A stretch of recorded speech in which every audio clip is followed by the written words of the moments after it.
It is that time of the week already.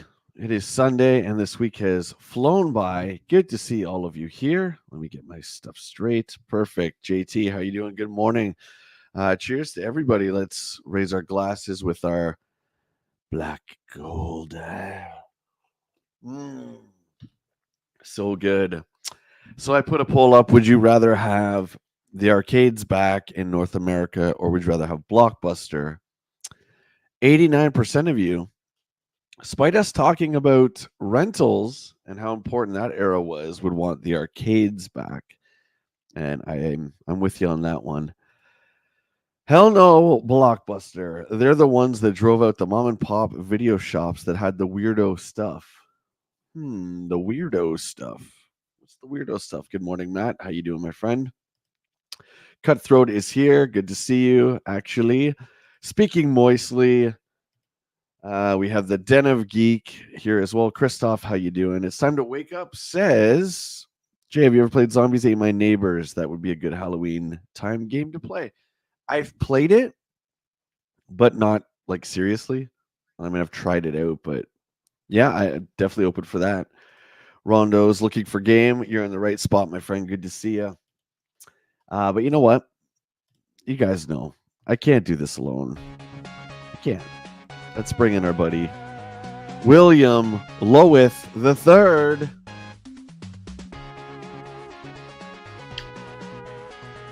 Hello. You hear that? How's everyone doing today? That's tight. What's up, buddy? How you doing? Yeah, I'm getting there. Surviving. So what happened? We went and did our little toy excursion on Monday, and then all of a sudden you were KO'd. Yeah, I got sick. Jay got me sick. That's who I'm blaming. I had the T-virus. Did you do a test for the T-virus? Yeah, I didn't have that. Okay, then it wasn't me, my friend. I'm sorry. You bummed me out. Still could have been you. It wasn't I. Yeah, still a little sick, but got to get back in, do the things. The show must go on, as they say.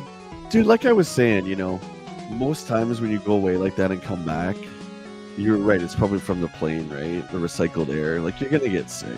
Yeah, it was like 11 hours of a plane ride back, so a lot of people to be cooped up in a plane with. We don't want to be cooped. Good morning to you. It's time to wake up. I always want to scream that when I read your name. It was the airplane ride that got you sick, says Dr. Cutthroat. Oh, good. Thank you, Dr. Cutthroat. Yeah. Christoph wants to know, Willie, where were you? Basically, I think that's what he's saying. Where were you when you weren't there? Yeah. Here? Well, you were missing for like 3 weeks, so he's asking where you were. Oh, I understand. Yeah, I was on vacation. I was out. We had a destination wedding for my sister-in-law in Hawaii. We were away for, just over like 20 days. It seemed like forever. I know. Forever. I want to read Matt's comments about the poll. There were 3 video rental places when I was a kid. Network Video and West Coast Video each had a back room I was never allowed. Until much later. Blockbuster was just largest both combined. Oh, you mean like the adult section? Is that what you mean? Or I knew mom and pop shops that had those back sections. I went in there anyway because I didn't give a lips. Just go back. Saw things you could never unsee. Willie, we're gonna do a new segment before we start. Uh-oh. Inspired by you and your Facebook Marketplace. Do you know what that segment's called? Facebook Marketplace? You got it. I went through this morning and thought it'd be fun to get the chat to kind of pick. So I found a couple interesting video game lots. We're going to throw it up there, and I want to see what you would pick out of these lots, Will, and what the chat would pick out of these lots. But first of all, I shared this with Will a couple days ago via Facebook Marketplace. I want to show you guys this. This is a sealed Castlevania graded, an 80, I guess, or an 8. Whatever it is, it's good. Oh, it says 80. this isn't WADA, this is VGA. WADA is just 1 to 10. But anyway, Will, you already know the answer. But can anybody guess how much they're asking for this on Facebook Marketplace? Sealed 1987 Castlevania, graded. Mum's the word. Anybody guess? Just throw a number out what you reasonably think a graded sealed NES game would be worth. Cutthroat says 1,000. Okay, so JT first in with 10K. Incorrect, my friend. Higher. Cutthroat, you're not even close. It's time to wake up says too damn much. Should point out this is Canadian as well too. It's Canadian, but even the US is. Yeah, but if you're guessing the Canadian value, if you're guessing US currency, you gotta add in like 35%. Sure. Den says 20K. Yeah, we'll give it to you. Yeah, so it would be 20 US. They're asking 25,000 Canadian, which would be about 20 US. 69, dude. And this one's locally too, which is kind of crazy. Yeah, where is this, like Kitchener or something? I can't remember. It's pretty close. But I just wanted to share that with you guys. I thought that was pretty crazy, man. We also found this too. Found a couple of sealed copies of 2 of the 3 Zelda games.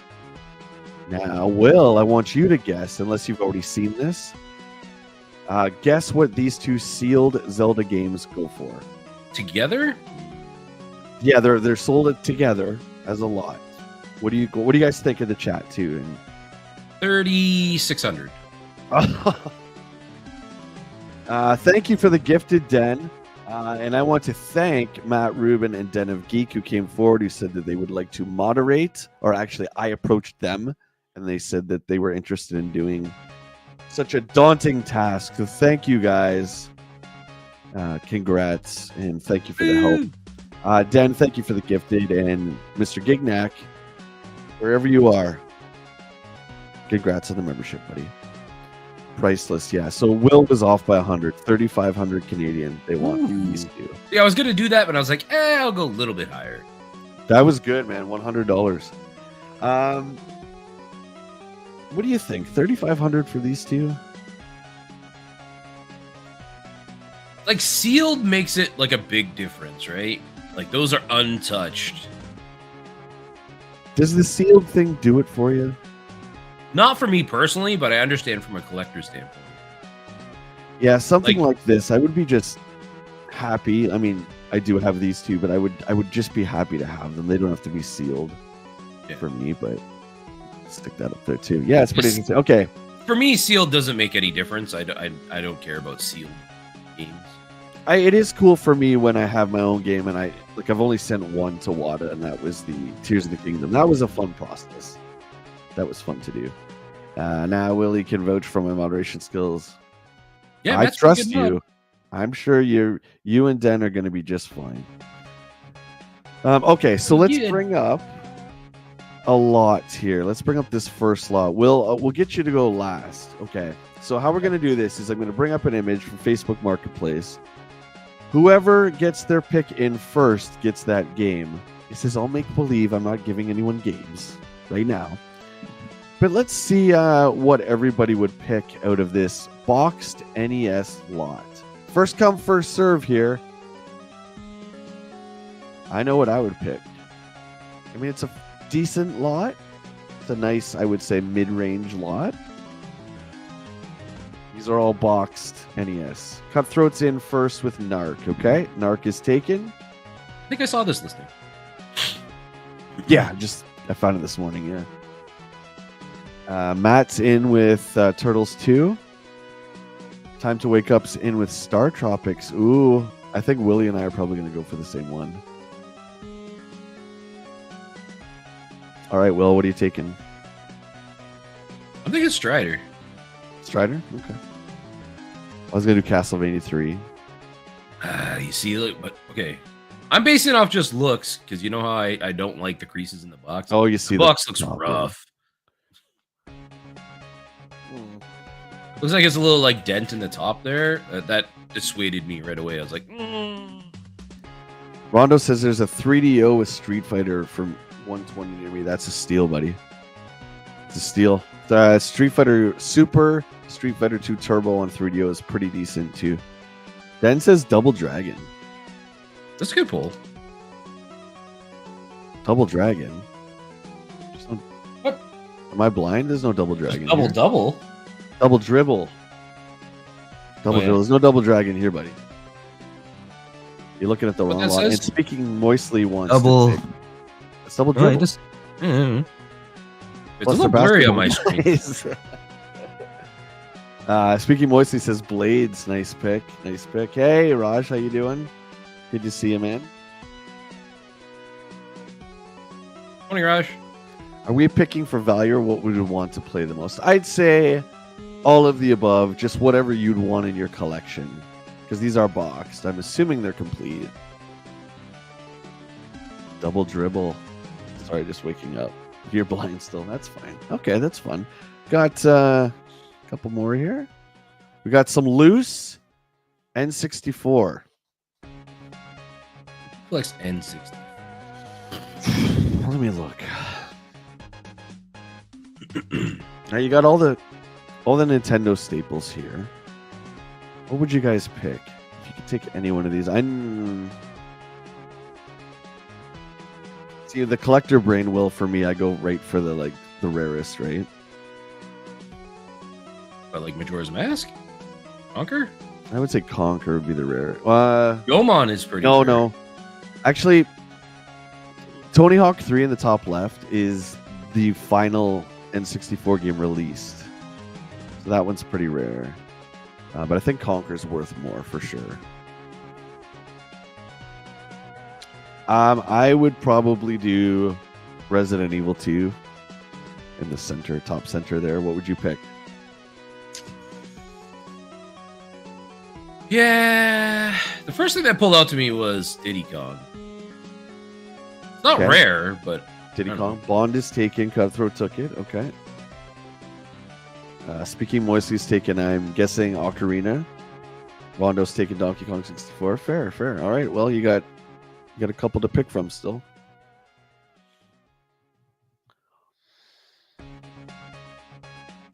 Did you pick one? Me? Yeah. I said Diddy Kong. Diddy Kong. Top right. Nice. One last. This is a good one. It's got some pretty good boxed NES here. without us laughing at each other, I'm pretty sure I know which one Will and I want. This is a game there was 2 boxed copies of this in a Game Hunt video that never saw the light of day. I don't want it. Dude, I'm regretting You wanted it. We should have got it. That box is better than the ones we saw though. Still though, they were pretty cheap. I think they were $30 each. Pretty cheap. You know what? I'll take Iron Sword. I'll fall on that sword. I'll take Iron Sword. Ghetto, you're here. What's up, buddy? Just in time for Pick That Game, a new segment, because why not? Why not? Cutthroat takes Black Manta. Okay, interesting. That's an interesting pull. What's that? That's an interesting pull. Legend of Zelda from Den. Tecmo Super Bowl from Speaking Moistly. And Matt takes Mega Man 6. Y'all are taking all the good ones. Jeez. All right, what are you picking, buddy? I'll go with Prince of Persia. There's Prince of Persia. In the bottom right. Oh, yeah, okay. There's also 2 Mario 3s. One's a greatest hits and one's just a regular. That's pretty cool. That Mega Man 6 is sick, man. Look at that box. Oh. Yeah. That's on the list, but those are expensive. Like I would love to have Mega Man 1 through 6, but like that's having that complete in box, that's rough. Rondo says Metroid, and Christoph picks the mighty Mario 3, best box art of all time, in my opinion. And that's the Canadian version. The Canadian version had Mattel. Mattel helped distribute that game in Canada. Of course, we're talking the good ones. I don't want no crap butt title, no matter how collectible it is. So here's a question. Since we have this one up here, right? Mm-hmm. So Christoph chose Mario Brothers 3. Does the, those player's choice ones, greatest hits versions for PlayStation stuff, do those ones bug you guys? Like I prefer not to collect anything that has those. I have the answer is yes, 100%. I have a red labeled Final Fantasy X. And honestly, dude, I think next time we go hunting, I'm going to bring it in and get rid of it. That's how much they bug me. The green labeled PS1, I think, are the worst. Those are Those are I those are hate brutal. those. Like the green trim on the side, gross. They do not look good at all. Even like the N64 and Super Nintendo ones with the seal, like the player's choice seal on those, I can't. I don't like it. Yeah, those NES ones are not too bad. Yeah, like the GameCube has the yellow trim, the player's Yeah, choice. Yeah, those the ones man, are the Xbox ones are silver boxes. those ones aren't bad though. They don't seem to be as annoying as the others to me. They're pretty annoying. I don't know. Depends on your mindset. I know people that get budget buy it because it lowers the worth of the original. Me, I wouldn't care as long as I get a chance to own the game. The word is bugged. Oh, bugged. My bad. My bad. My bad. And that's funny because I had a bug on my coffee cup. Ew. I have to throw this coffee cup out now. Just gonna throw it right out. Yes, 19.9. We're close. We're close to 20,000 subs, and I'm just trying not to think about it. It's freaking me out, man. Yeah, that last game hunt video was doing really well. It's doing well, yeah. And my Dracula one surprisingly is doing pretty good too. That son of a lips. Okay, are we ready to get into it? Now, I Yes. was surprised, Will, when I pulled up issue 30 and I saw Star Trek 6 on the cover. Because up until now, I don't think they've done any movie covers. German, didn't they have the T2 was on in RoboCop? No, but I mean, sorry, I mean, there's no Star Trek 6 game.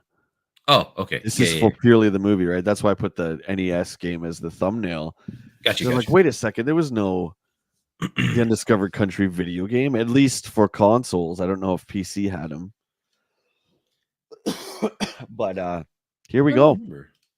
Anyone who wants to follow along, it might be a little easier for you to check out the pics and read. We get our PDF files from retromags.com, who's just an awesome site who archives all these historical documents. Hey, Whitney, what's going on? How you doing in Facebook land? Good to see you. How's Jay doing? Jay and Willie, choose one, Star Trek or Star Wars, man. That's not even a question. To me, this hipster over here might pick something different, but that's right. I'm going to choose Star Trek just to annoy Jay. There you go. There you go. All right, let's crack it open. Put yourself in their shoes, Game Boy. What's up, Mo? You're awake. Good morning, Mo. We got some more Street Fighter 2 coverage, and this is where I think things are really going to take off and getting really exciting because now they start to pump out the arcade coverage, which is awesome. It's just awesome. Street Fighter 2 Strats Corporation. What is this? Okay. Who wants to be the first one to look this one up? See, this is another one I'm pretty sure did not come out. Corporation for the Genesis. I do not recall this game whatsoever. Of course, I might be wrong, but oh, Whitney, you guys got the weekend off. That's awesome. Nothing like the weekend off. Just kick back and watch Netflix for 40 years. I'm not looking. Not doing it. Not looking at what? Looking it up. I was waiting for someone else to do it. Josh is here. What's up, buddy? I mentioned it last week, Josh. If you wanted to pop on one of these, I can send you the link. No pressure, though, dude. You can let me know. I think it'd be fun to have you on here. Okay. The only constant is change. The editorial from Steve. Steve has taken back the reins, Will. I don't know what's going on. Dark times.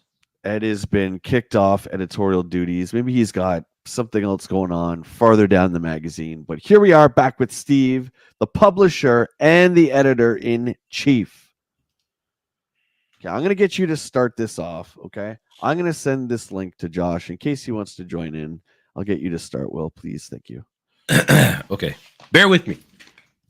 My throat's still a little bugged. The only constant is change. This adage rings particularly true in the video game industry, where new technology and changing play themes dictate the difference between yesterday's has-beens and tomorrow's marvels. We have been witness to some incredible changes in the last 12 months. Nintendo finally got around to releasing their 16-bit NES. Sega scored big with Sonic the Hedgehog, and NEC got next-generation gameplay in an affordable package. These events don't even begin to touch on the countless number of video game carts that have appeared for all the above systems, as well as the 8-bit Nintendo and the family of portable machines now on the market. 1991 was indeed a staggering year in the world of electronic gaming. Excellent. Josh, that's sent over Facebook. Amazingly, as we gaze ahead to see what 1992 and 1993 have in store for gaming enthusiasts, like you and me, the future just seems to get brighter. Supercharged CD-ROMs from NEC and Sega compatible with existing game hardware, as well as new formats from Sony and Philips that take advantage of CDI configurations, promise limitless possibilities in interactive video discs. Oh, that's okay, buddy. No worries. Isn't that hilarious? What's interactive video discs? I think we got a new term. We got a new old school term. Not as cool as Hot Softs. No, Hot Softs is the best. You can bet that cartridge-based systems will still get some heavy use. We may even see some additional cart-only platforms like the Jaguar and from Atari within the next 12 months. Keeping up with the changes and introductions in the ever-expanding electronic entertainment field is no easy task, especially when you're privy to it all. But Electronic Gaming Monthly has increased its size to accommodate the latest additions to your favorite hobby so that adequate and accurate coverage can be given to all game formats. I will say Steve's a lot more wordy than Ed is. Mm-hmm. He's a lot more wordy. In the months to come, you can look forward to even more sections devoted to higher-end gaming systems. As we keep pace with the industries and enthusiasts, this magazine is pledged to support. Tag. Beginning with this issue and continuing through our March 1992 edition, you're going to see many new changes to the familiar Electronics Gaming Monthly magazine you've been buying for the last 3 years. Wow, 3 years. You've gone through 3 years so quickly. Yeah. So, I mean, 30 issues. I think we've done 27 because 3 of them were buyer's guides. Yeah, so that's true. 27. Like, it started popping up in my Facebook memories like a couple months back. So we've been doing this for over a year at least. Crazy. You guys are still here? What's wrong with you? No, I'm just kidding. We'll be delivering more advanced news from around the world, more previews of upcoming titles for our American systems, and continue to be the first with the hottest maps, tips, and tricks available. The most notable changes, however, will come in the way we present our leading edge information. Our game previews and reviews will be revamped, beginning with our next issue to make them more informative as well as easier to read. Whoa. Thank God. Whoa, they recognize. They saw us in the future and went back in time to change it just for us. Again, we're making these changes to ensure that you're getting the very best video game magazine on the market in a package that is as interactive as it is useful. I'll just finish it off. Please let us know what you think about the changes we're instituting, and feel free to send in your suggestions and comments on how we can make EGM even better for you. After all, our goal is to create a publication that we can all call our own. Thank you, Mr. Harris, publisher, editor-in-chief, the big cheese, the big hero. Oh, Big Steve. Bimmy and Jimmy wanted. There you go. The Double Dragon. I don't like it. The Double Dragon explosion.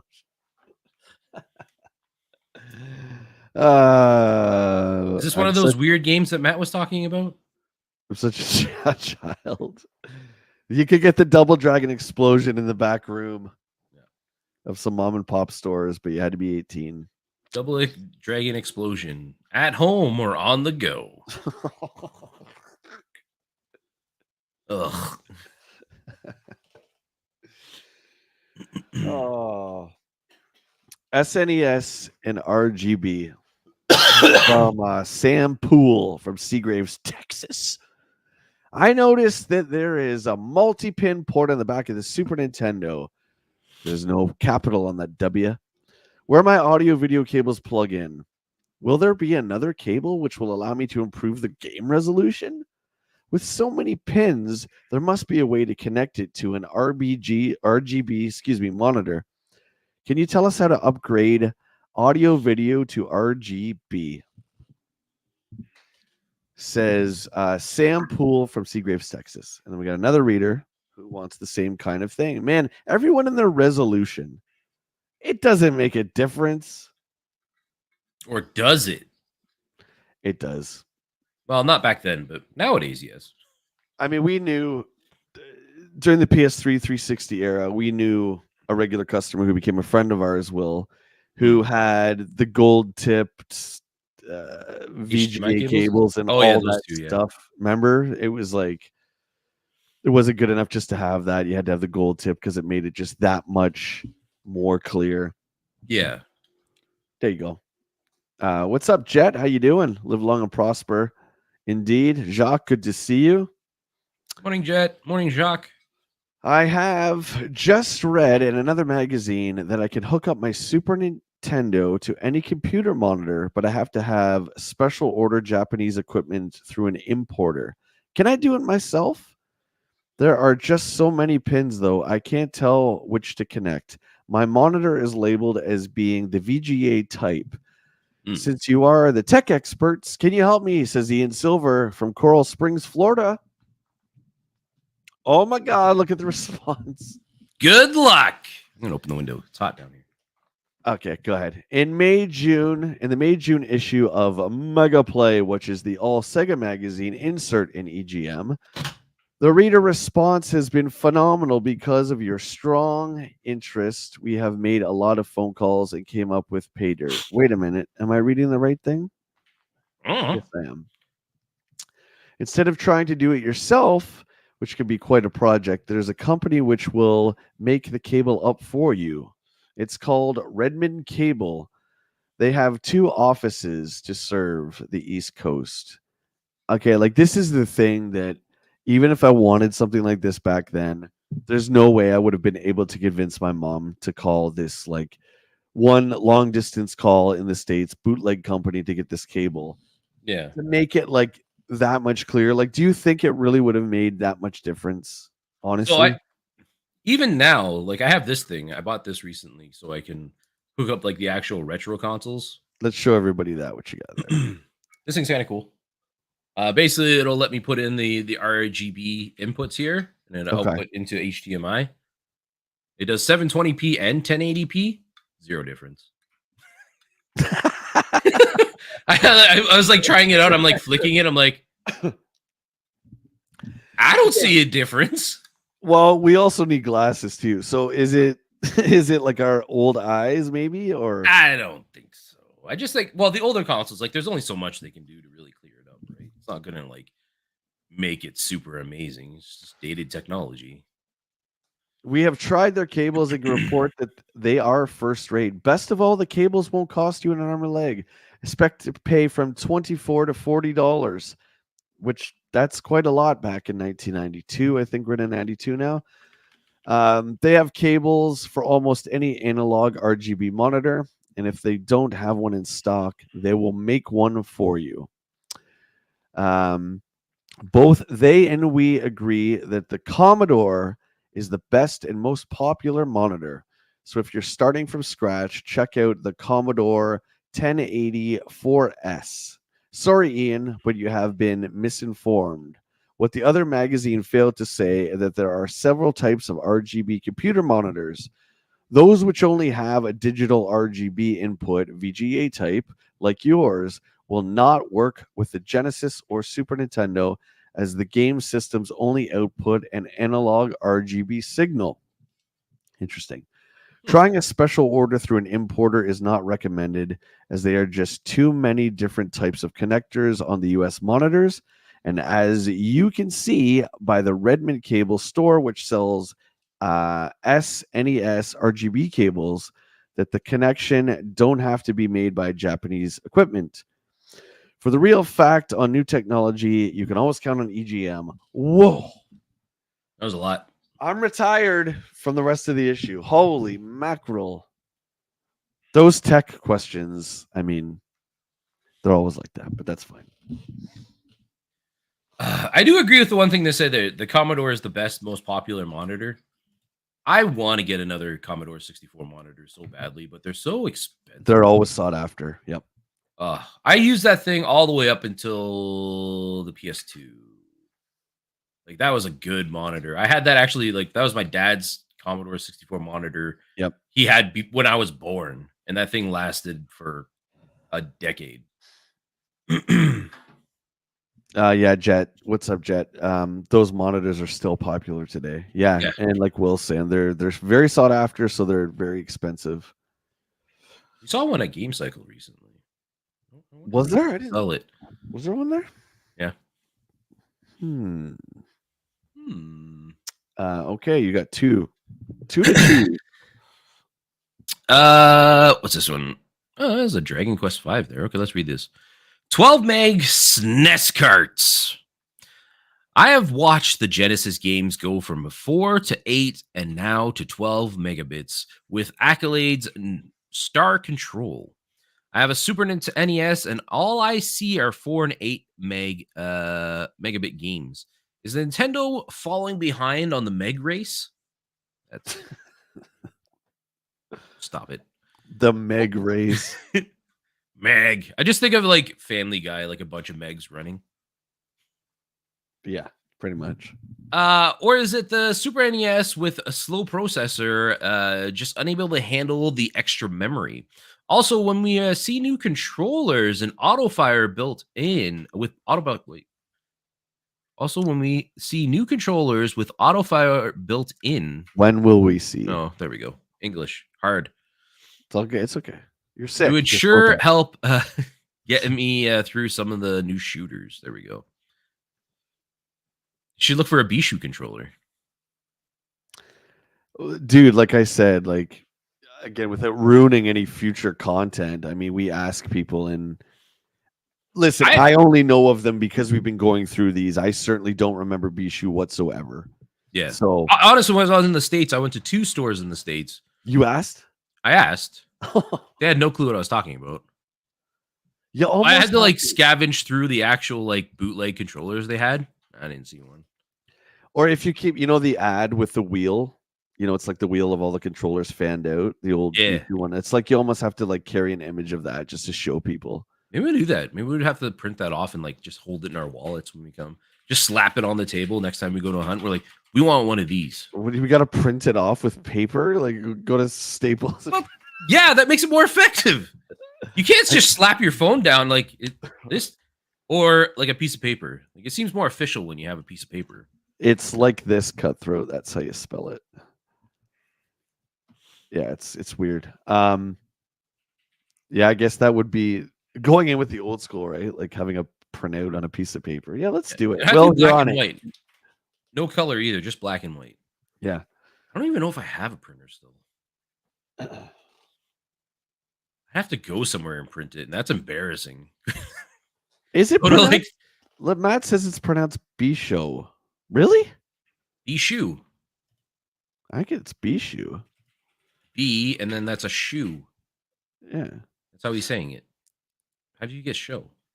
Anyways, you got a response there. You got Hang in there, Dave. Remember, it took the Genesis programmers 2 years to get to 12 megabits. The NES, I hate that hyphen between it. Programmers have been going at it for a much shorter time. There is good news, though. Enix of Japan, the best developer at the time. I lost it. I lost it. there's good news. Makers though. of the legendary Dragon Quest series, Dragon Warrior in the US, have announced that the fifth in the series will be on the SNES and that it will be 12 megabits. Enix of America hasn't announced if they will do a US version yet. It is just a matter of time before we start to see more controllers here in the US. While there are a few in Japan now, companies are waiting until there are enough SNES systems in the homes to make it worth bringing to out a new controller. It's time to wake up. Says everybody knows that Mad Cats are the best controllers ever. Dude, Sold so many of those things and they came Yeah. back all the time. I mean, you really do get what you pay for. Mad Cats was terrible. They're so bad. Honestly, because of like the working in the sales industry and like selling those like Mad Catz peripherals, I like absolutely refuse to buy third-party controllers. No, I don't either. Like, I mean, I know that like in Canada, the Switch Pro, like this controller here, which I think is an incredible controller, is $89. Yep. The one below it is like 59, and it's like terrible. I would rather just pay the extra 30 and get a Nintendo product, and you know it's gonna last forever. Yep. So I'm with you. Oh, the Switch stuff too. There's a lot of drift in those Switch controllers. A lot of people having drift issues.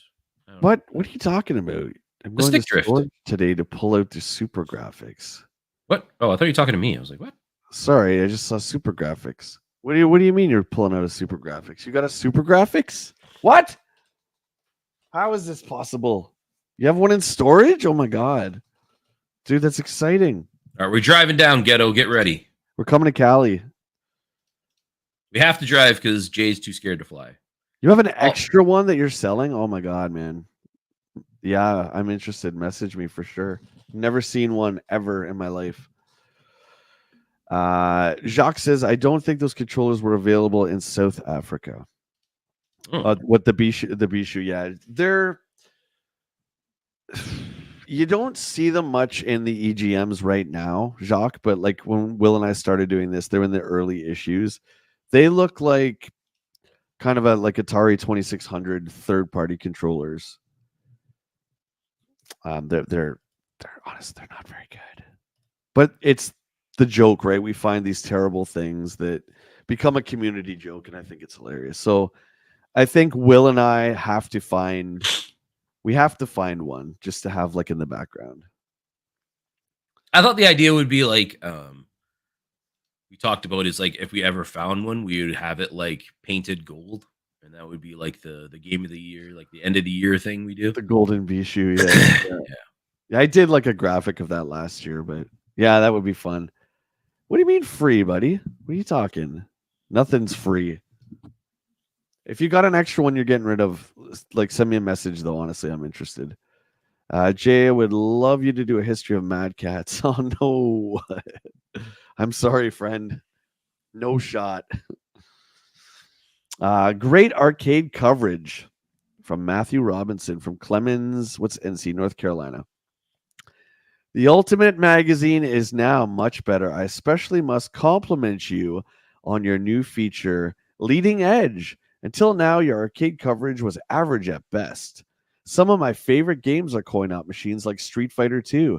I really appreciate the news section. Keep up the great work, says Matt Limbs. Thanks, Matt.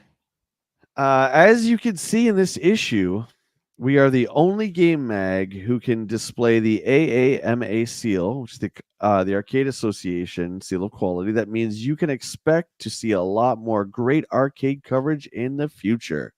Kadash. Kadash. Yeah, Ghetto. Appreciate that, man. Thank you. That's exciting. What's the super gun? Oh my! What is? Well, why is that so loud?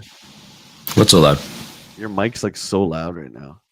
I don't know. You always tell me I'm too quiet. No, like you were keyboard clicking and it was like thunder. Oh, weird. I don't know.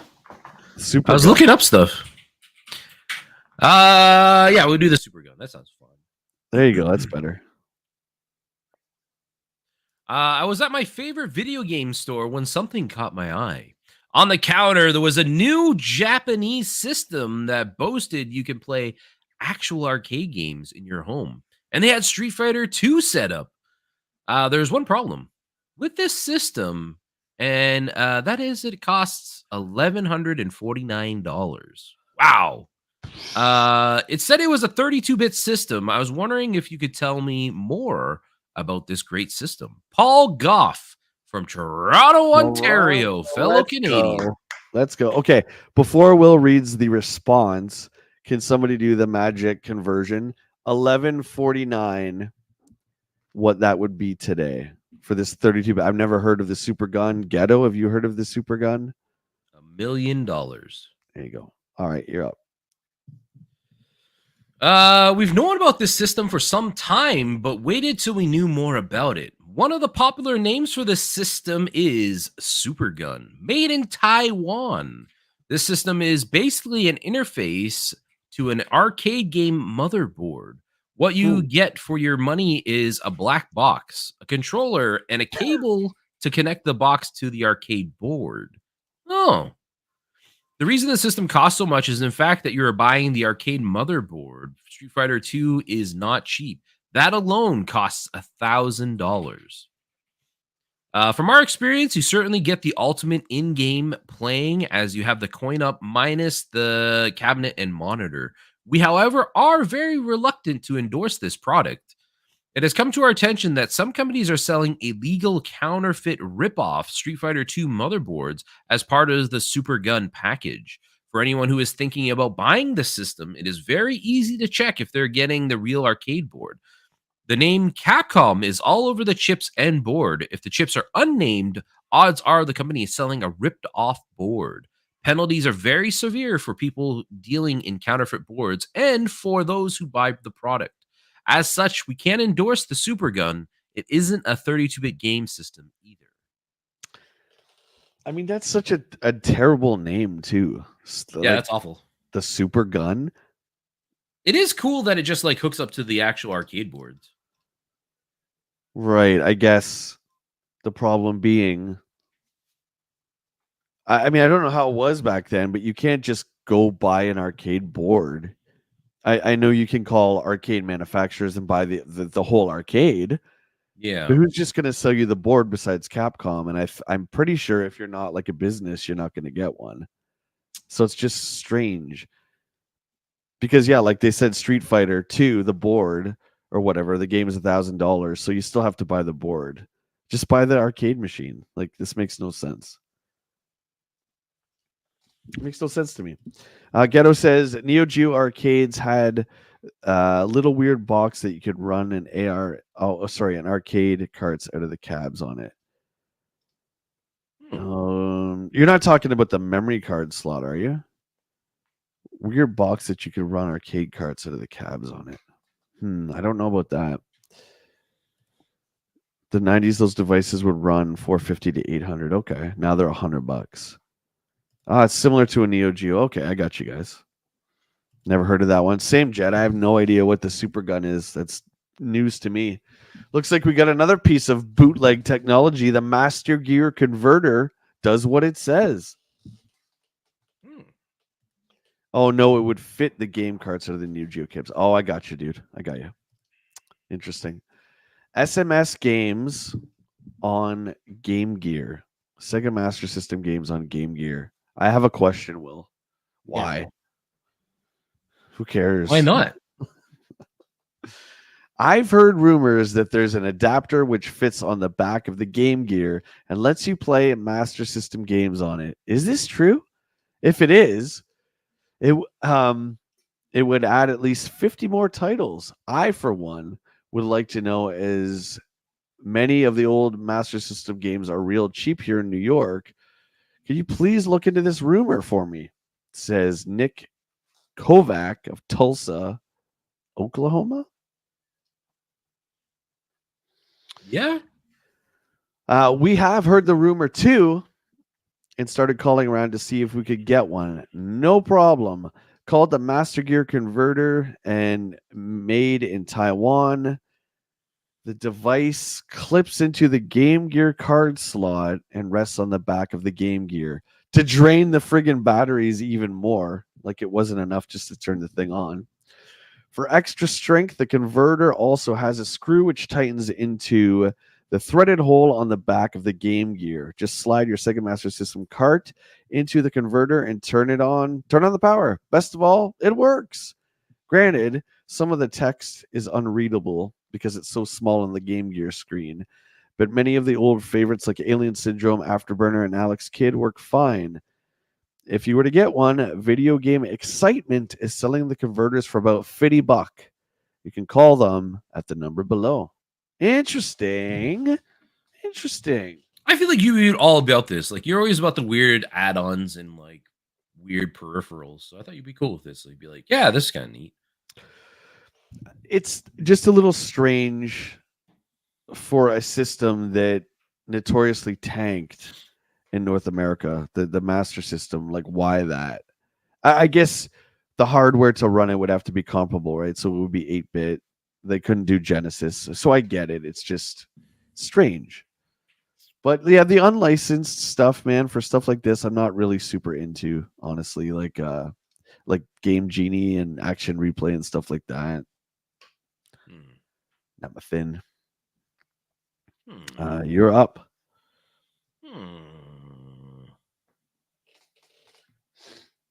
I guess we should go with the next one. First is best. After reading through your December issue, I had to write to tell you that I was truly amazed. Not only was it the third month in a row when you completely devastated the competition on numbers of pages, I like to get my money's worth in a magazine. But your coverage of new games was exceptional. Hey, nobody else has even talked about Heavy Nova, Terminator, Troubleshooter, and Turtles 3, yet alone showing pages of pictures and storyline. But what really blew me away was the 4 pages on Street Fighter 2. Ooh. Where were the other 4 pages? You said there would be 8 pages. How are you going to top this super issue? Andrew means Runnels? business. Yeah, he means business. As you can see in this issue, we have been able to round up a few carts, which should really turn a few heads in 1992. Zelda 3, Contra 4, Alien Wars, Zardion, Raiden, Robinson Basketball. Wait, Robinson Basketball? David Robinson was I think he was on the San Antonio Spurs. But like that's a head turner? Yeah. Winter Challenge, Gargoyle's Quest, that's always actually a pretty rare one, Yeah. and Ballistics are but a few of the games which the companies let EGM take a pre-CES peek. And to keep you busy reading for a while, for the 4th month in a row, we topped 200 pages. Finally, we didn't forget. The next 4 pages on Street Fighter 2 are in this issue. And they're smart, too, to stagger it like that. Very smart. Okay, let's catch up on what you guys are saying. Jet says, I like weird peripherals, too. I have one of those TriStar Super 8s. Whoa. You plug it into your Super Nintendo, and now you can play Super Famicom, and NES. That's cool, dude. Very cool.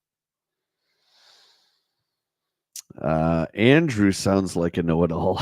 Yeah.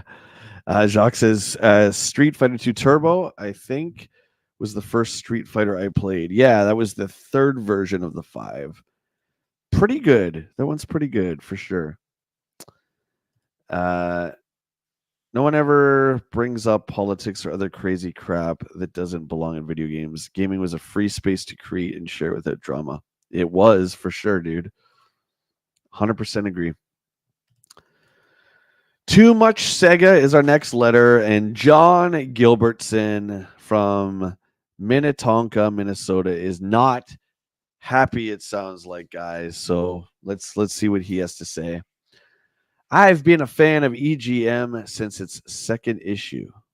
Oh yeah, well we've been a fan since the first. There, John. Yeah, John. Think about that. As I watched EGM grow, the contents got better and better. So, of course, I was excited to see issue 27 top 200 pages. But as I paged through it, is that an adjective? Is that a real thing? Okay, anyway, as I paged through it, I was disappointed to see that half of it was Sega. Sega. If I wanted to read an all Sega mag, I'd buy an all Sega mag. If you want to look on the bright side, I took EGM over 2 years to let a diehard fan down. P.S. Because you only print compliments, this probably won't make it in. But I wanted to tell you my thoughts. John is hurt. Oh, Poor John. he's a consolist. We don't have room for consolists on this channel. You like them all, or you don't like any of them. Right, Will? Yeah. That's why Will is vowed on our next game hunt to buy only Genesis games. You heard it here first, ladies and gentlemen. Yeah, I'm just going to look at you, right, in the store, and I'm going to be like, you don't want to be like John Gilbertson. Do you? Do you want to be like John Gilbertson? You don't. And you're going to be like, you're damn right. Give me that Fantasy Star 2.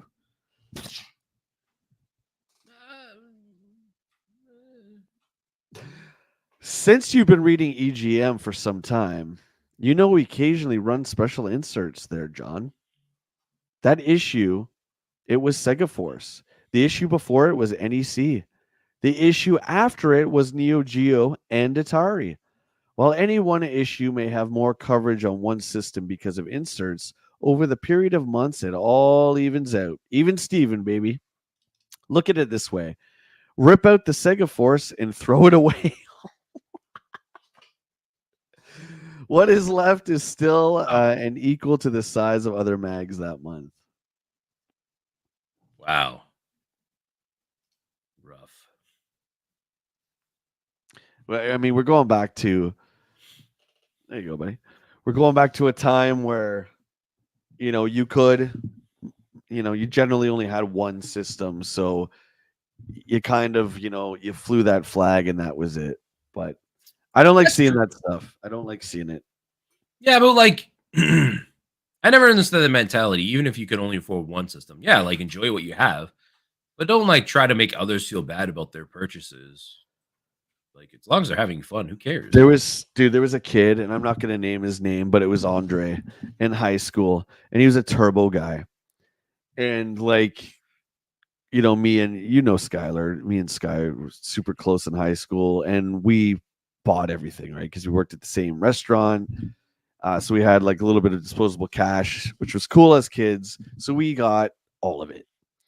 And I remember like we would always be sitting at the cafeteria table talking about games. We'd have our EGM, we'd have our Game Pro in front of us.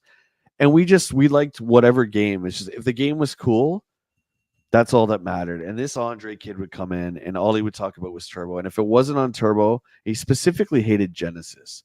He would just slam it. It's like, dude, like you don't even know what you're talking about. He was a consolist, Willie. He was the first one, and we can't have that. Hate it.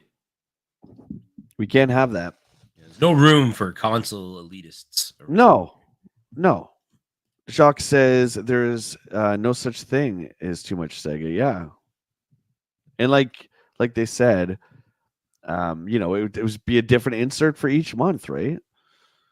Ghetto, this is a great idea. You should reach out to an EGM editor and have them on here. I've tried to look up Ed and Steve, and I cannot find them anywhere on social media. I tried, man. I've tried to comb for Ed Simrad and Steve Harris, and I cannot find them. Will and I both have Shu, who is a later editor / reviewer. I think closer to the mid to late 90s. We have him on Facebook, but we're not there yet. So I'll reach out to Shu for sure. I still don't remember how that happened. We were talking about this recently. I was like, how did we get Shu on our Facebook pages at some point? I'm not too sure. Now you're a computer elitist. What's going YouTube giving you guys trouble today? Frickin' yeah. Master Higgins. Yeah. J lags a lot for me. Oh, I'm sorry, man. Yeah, I'm not too sure why. It's not my internet, I can assure you that. It's got to be something with YouTube. Yeah, mine seems fine on the side here. Yeah, I got the stream up here and it's doing good. I don't know. Yeah, it might be different parts of the world. Oh, let's go. 3rd month in a row. We got our gamer gloves, Willie. Dude, tell me you wouldn't want those turbo gloves. I said if there's one I was going to buy, it would be the turbo ones, probably. Just be like that. Just that Turbo Graphics logo with the logo's great. The hot pink looks so good. Listen, man, I'm pretty sure I had some of these. I don't know. All right, you're up. Oh, we got EGM award time. These are all the same? Oh my god, they're all for the same one. There's no editorial, so it's just people at the very bottom.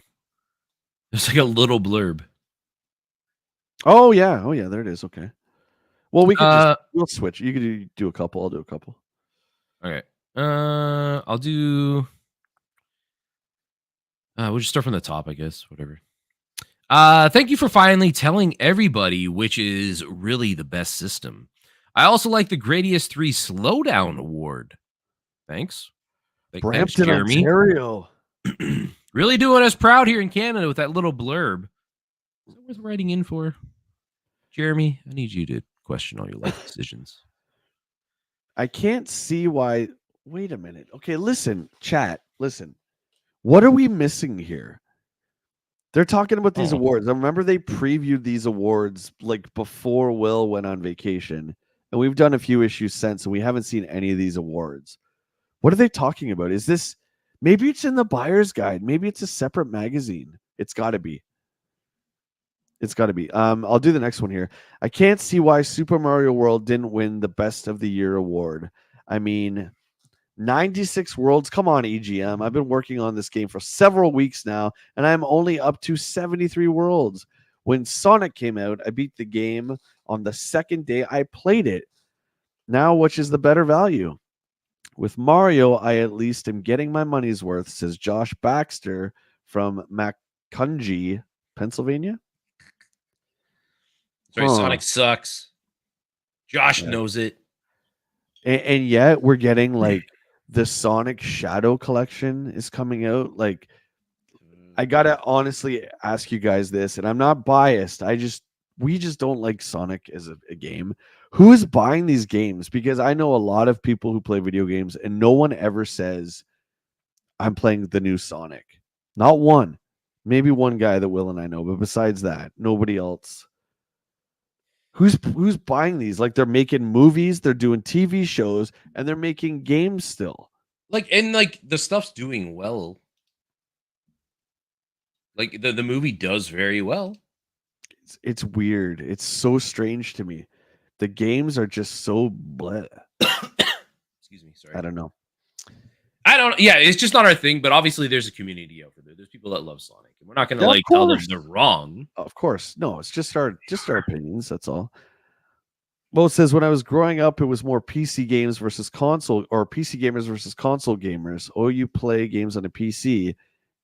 You need the new PlayStation, etc. Yeah, I gotcha. Yeah, I knew a couple guys who had the Amiga. I've talked about that before, and the Amiga was just destroyed anything. But that was another world to me. So, okay, you're up. I bought your 1992 video game buyer's guide and had to write in about your awards. It seems that you don't like Nintendo, most lawsuits, and especially the Super Nintendo game system. Best new system, a year late, and best slowdown without a special controller. Okay. I have the Super Nintendo. I don't think this is a bad system, especially with the games when the games use Mode 7 feature. Huh.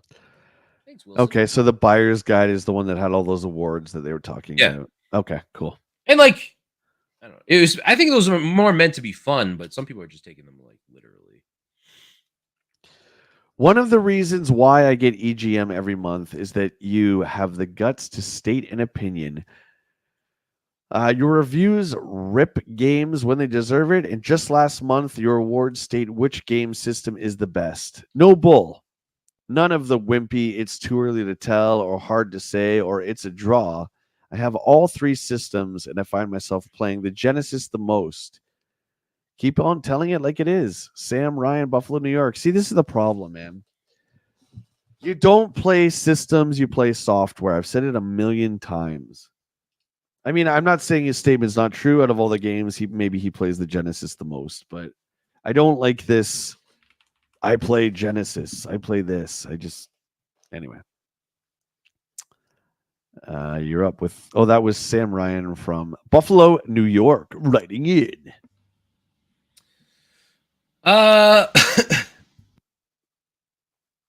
Excuse me. Sorry. Well, without getting into a big debate as to which game system is the best, I have to compliment you on making and stating what you think is the best. You are the experts, and it's your job to know the games. Players like myself look to expert opinions to help me make a decision. Very few people can afford to buy and support all three systems, and everybody has to look at the new systems. Can use. Everybody who is looking at the new systems can use all the help they can get, as in the end, they will walk out of the store with only one system. What irks me is the fact that none of the other magazines will state which game system, in their expert opinion, is the best. It's like a doctor saying the spot on your x-ray may or may not be cancer. Wow, It's not like that at all. That went to way to an extreme. Jeez. Some people take this too seriously sometimes, I feel. One recently had us read through several pages only to find out that their conclusion calls it a draw between the Super NES and the Genesis. Get real. Thank you, EGM, for doing your job. Harold Vaughn of Danville, California? Yeah. See, it's okay to talk about Harold's letter here. For me, it's weird because I lost my train of thought. Yeah, like you like I look at the gaming hobby, I look at it as individual games. Like it's hard for me to say like what's the best system, especially in a generation that's still continuing with Super Genesis and TurboGrafx. How do you say what's the best? I mean, I guess you can, right? You just take an average of all the games and whatever the most games you want to play, I guess that's the best system, but it's really not that hard. Like you take your spending from other hobbies and just don't spend as much, and you spend your disposable income more in the games hobby. I mean, I did that when I was a kid. You know what I mean? So I don't know. I just never wanted to be in that position where I had to choose, where I had to be on the fence, and I had to pick Nintendo, Sega, or NEC. I was always just like, yeah, but all three have many great games. Well, so what you're saying is you're the rich kid. No. Oh yeah, rubbing it in, can afford all the consoles. No, this one console peasants.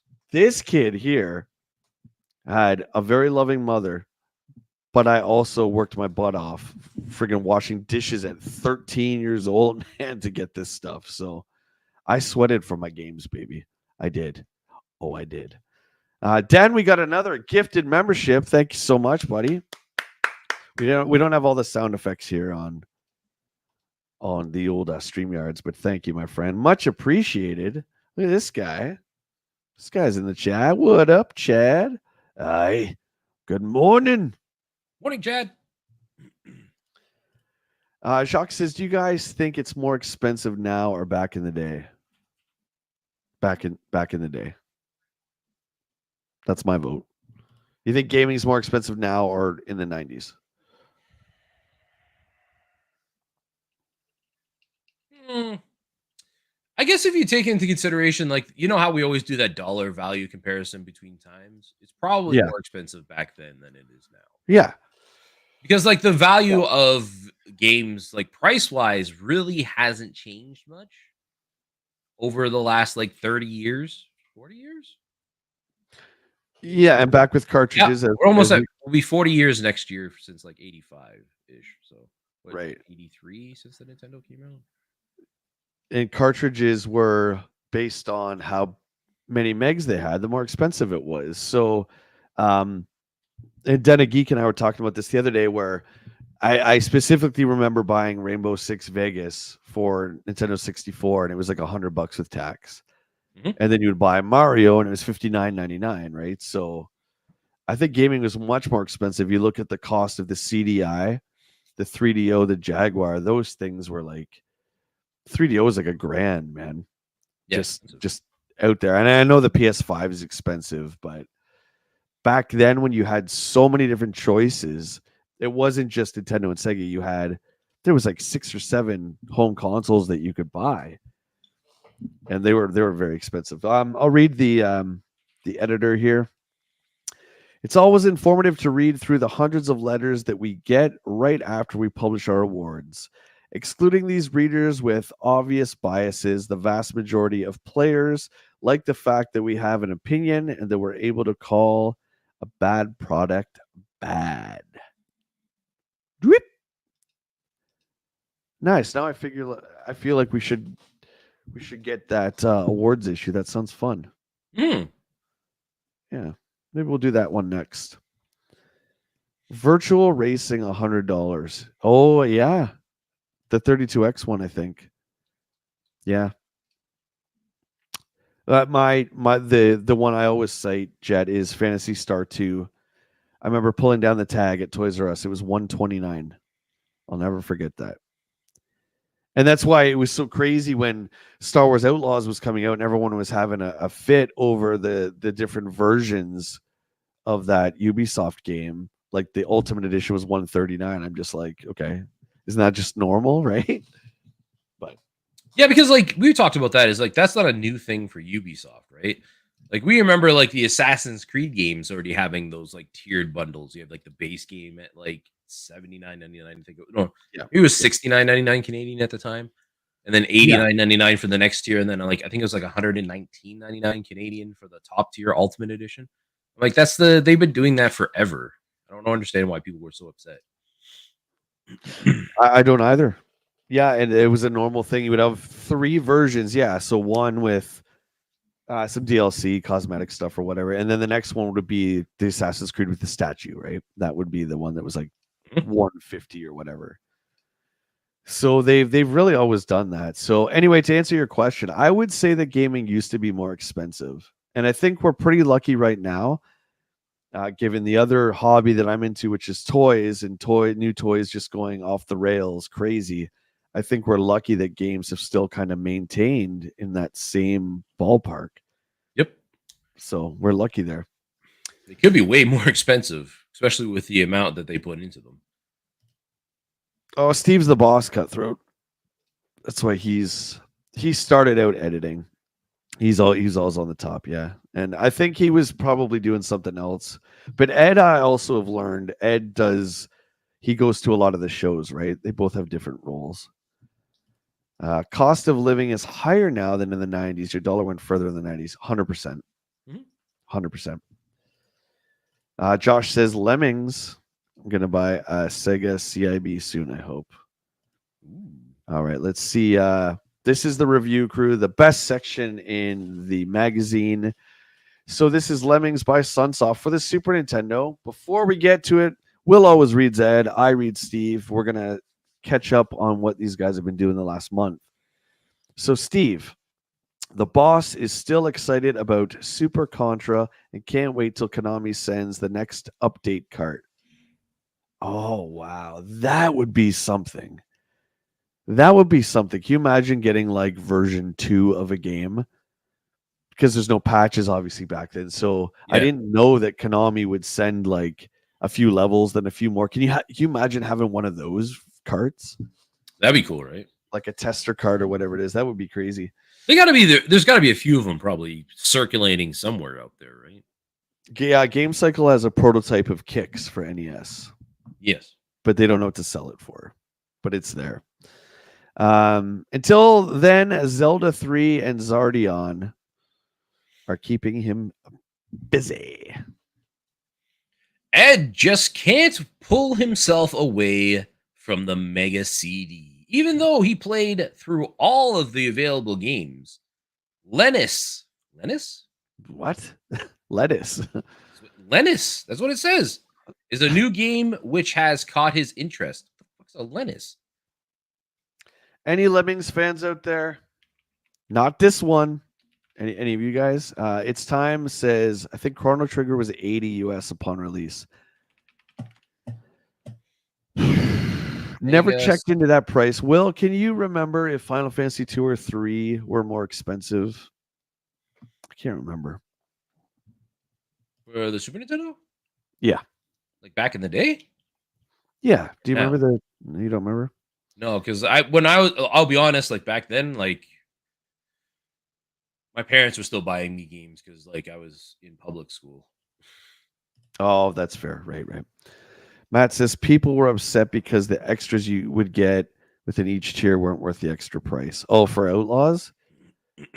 Yeah, we saw that, and I remember Borderlands. That was more the pre-order bonus that we had at EB. It was like some shotgun that was like you would find loot in like 5 minutes that was better than the pre-order bonus, so it was pointless. Yeah, I don't know. Yeah, go ahead. No, I was looking up at that Lennis game because I've never heard of that. It was released as Paladin's Quest here. Oh, okay. Interesting. Looking at that. Interesting. Old role-playing game similar to Secret of Mana. Oh, cool. Very cool. Jacques says Lemmings was all right. You know what's a better version of Lemmings is that is it Mario versus Donkey Kong? Yeah. They had those games. Those were way better. Like you're just having the toy Marios and you get through the stages. I thought that was a better version of Lemmings. Nintendo did it better. What's the store we speak of? The one that Will and I worked at. Is that what you mean? EB Games? Now GameStop? Yeah, we managed the GameStop EB Games for a while. Jay longer than I did. I got out early. Will was much smarter. Let's get to Lemmings. 7 from Steve. Despite the fact that this game doesn't have great action or spectacular graphics, the puzzles that must be solved at the expense of the tiny lemmings are appealing and unique. What looks like another boring game is really an inspired brain twister that has hundreds of hours of life. 7. He's very seems more positive than it. Well, 7's all right. Yeah, okay. I've never been a Lemmings guy. Yeah, for me, it's just meh. I love a good puzzle game, and Lemmings is one of the best. Besides having tons of challenging levels, the multiple difficulty settings offer even more to advanced players. The password eliminates repeating levels over and over and adds to the enjoyment. But the best is the 2-player option. I didn't even know Lemmings had a 2-player option. No, me neither. Huh. We got Super Off-Road by Trade West. This is a fantastic arcade game. Apparently not to the crew though. What's that? So apparently not to the crew though. 7, well, 6, this 7. port might not be that great, but we all know the 4-player, the 4 wheels. This game is awesome. I love racing games with this 3/4 top-down view. 7. Steve's like, I mean, 7's still pretty good. Although this game has the look and feel of the arcade hit down pretty good, there really isn't a lot of diversity in the action, ultimately slowing down the long-term enjoyment of the game. The music is incredible, though, and fans of the arcade version should have a great time. Cheers! 7. Ed gave it a 6. Super Off-Road in the arcade was okay. Wow, Ed. But the cars are small. The SNES version is a good conversion, but the cars are still small.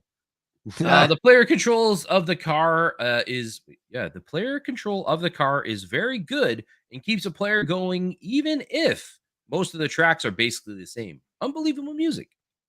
Ed, look at me. The issue is you just need a bigger TV. Yeah, Ed, if that is your real name. Ed's off the grid. Interplay before it was Blizzard Battle Takeover. Yeah. Oh, okay. BattleNet. I was like, what are you talking about? Battle Takeover. You know what I was thinking of recently? Rock and Roll Racing. Yeah. That's like one of the first like Blizzard games out there. Man, that game was so good too.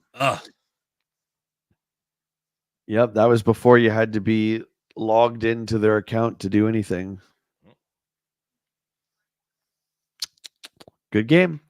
Bard versus the World. I can confidently say that I cannot stand any Simpsons game aside from the Konami arcade game. Well, Simpsons Run was pretty good. Oh, right. Yeah, Hit and Run's pretty good. Nothing to do with Simpsons. Simpsons is awesome. Everyone likes the Simpsons. But these NES games, these Simpsons one, not for me. Steve gives it a 4. While the qualities of the original Simpsons game were questionable, this game is put together poorly. You travel the world working out a variety of simple puzzles and scrolling action sequences that feature haphazard interaction and only minor challenge. Could have been much better. 4. I just feel like they brought too many of these games out too quickly, and they were just like, well, like you said, haphazardly like throwing together just because like they needed something for Simpsons to try to make money off of. That's how I feel about those games. Yeah, the Simpsons, Beavis and Butthead, Ren and Stimpy. There were so many different versions of the Ren and Stimpy had like 4 or 5 games, I think, over like all the platforms, like Genesis to Super Nintendo. It was much. They all suck. Beavis and Butthead's worse. That game is awful. Ugh. Nothing to do with the IPs. All those IPs are great. I just mean the games. The games are bad. And that's like that kept with the tradition. Like I feel like from the NES to Super NES, even to like the PlayStation 1, a lot of like the like popular franchises converted into video games, you pretty much just like thought like, yeah, these are gonna be bad. Yeah. And like we've seen a recent shift of them getting better, especially with like things like RoboCop and stuff like that. But all the time, like whenever we worked and we saw like a popular like series to video game, we'd be like, yeah, this is garbage. It's not gonna sell. It's gonna be like sitting here forever. Like, I mean, we scoffed at Futurama. Now it's in like the top 5 rare. Yeah, because it didn't sell, right? Or it got junked for a lot of them. So now it's rare because like nobody bought it. Yeah, exactly. The first time I had some very good spots where you had to think about how to proceed. This version is more of a straight action game and may appeal to some, but the majority of players will blow through this quickly. Too easy of a game and at best only average. I'm going to put that up in the poll there, Raj, for you. Did I spell that right? Yep, I did. There you go. Beavis and Butthead, sucked. It was not good. I remember, I think it was Ren and Stimpy was the one that I disliked. And I, like everybody in the 90s, you know, if you're a adult animation fan, like you loved Ren and Stimpy. It was just disgusting and hilarious. And so I rented those games on Genesis and Super Nintendo, and they're bad. Okay, so one reason why we chose Nintendo 64 to do over Super Nintendo for the documentary was because Super Nintendo has so many of these licensed games that are bad. Now, I've had people come back at me and say, well, Jay, the Nintendo did. Of course they did. Nintendo had a lot of Disney properties, but who made them? Capcom. And they're exceptional games. And to take a game from an IP that I couldn't give a lips about, like Chip and Dale Rescue Rangers, I don't care about those characters, but I love to play that game because ultimately the game at its core is fun. Now you go to here to Bard and to Ren and Stimpy and everything that Will and I are talking about. Those games are not fun and they're made poorly. Acclaim is a terrible company. Yeah. There you go. That's my 2 cents. I'm sticking to it. What the heck is Nightshade from Konami? I don't remember Nightshade. Do you? No, this doesn't seem familiar. Don't whiz on the electric fence. The home version. Nightshade. Anybody remember Nightshade? Apparently the difficulty's hard. Okay, well, 7. Another 7 from Steve. That's 3 7s and a 4 he's given out today. Another Konami Ultra original that melds the top quality action games that the companies are known for with new storyline and unique approach. It's pretty standard stuff here, but the graphics, sound, and gameplay are all incorporated into the cart. Above all, it is fun to play. I'm going to have to look into Nightshade because it doesn't sound familiar whatsoever. I feel like Konami's always like a good company back then that you'd be like, yeah, like I could firmly buy a Konami game and it'd be good.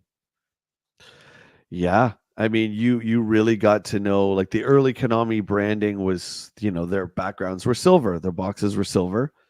Capcom, they had the grid pattern, then they moved into the purple. So whenever I would go into the local video store and I saw that Capcom grid or purple, it was just like, boom, you just grab it, because it's awesome. And they still have some of the best box arts. You didn't get that Ghosts and Goblins at Game Cycle. Did we even look at the price of that? I don't think we did. No, I resisted because we're trying to make videos of us buying stuff. If I just buy stuff on my own, what do we have left, Jay? Tell me. I mean, not a lot. I was thinking of your channel, okay?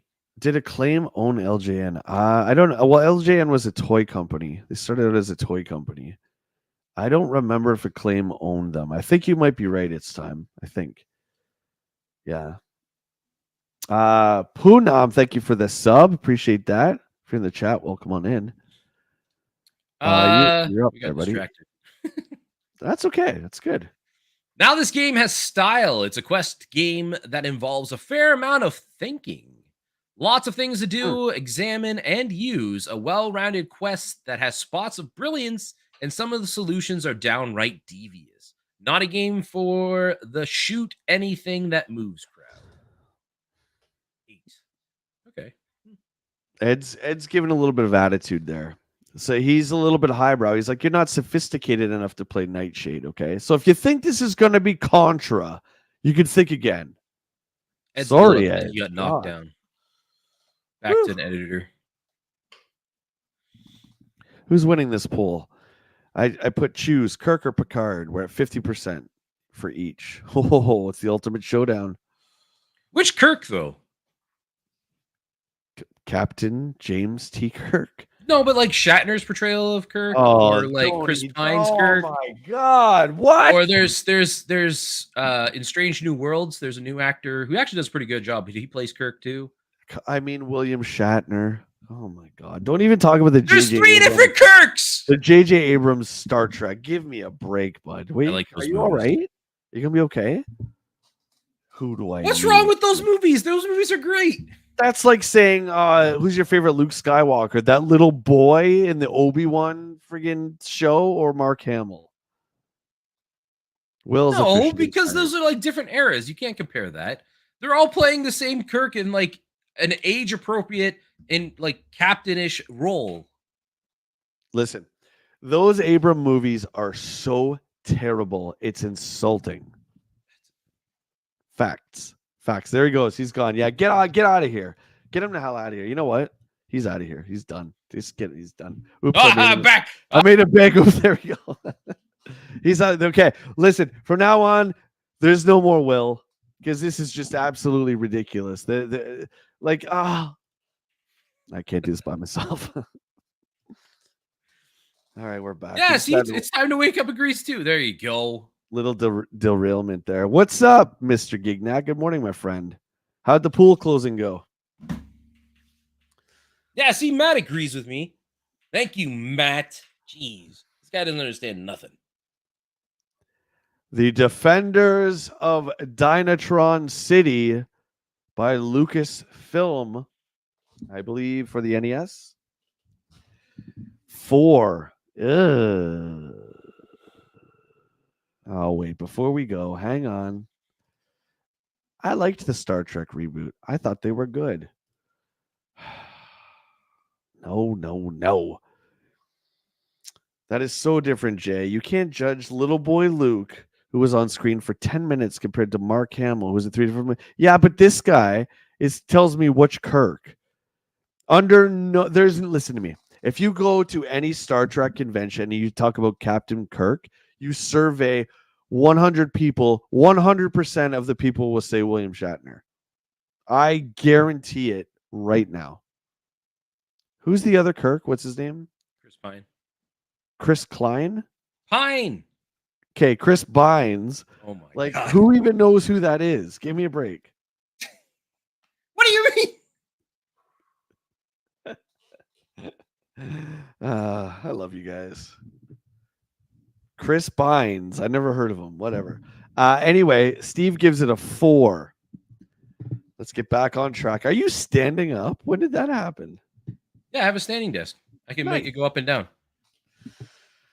The game does possess many of the features you'll find in the best action games, but the execution and overall composition of the title come up short.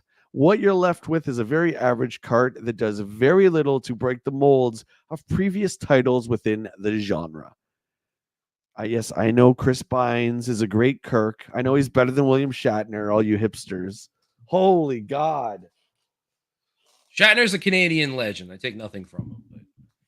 It's William. And it's early cinema. It's hard. It's William Shatner, for God's sakes. It's not even a question here.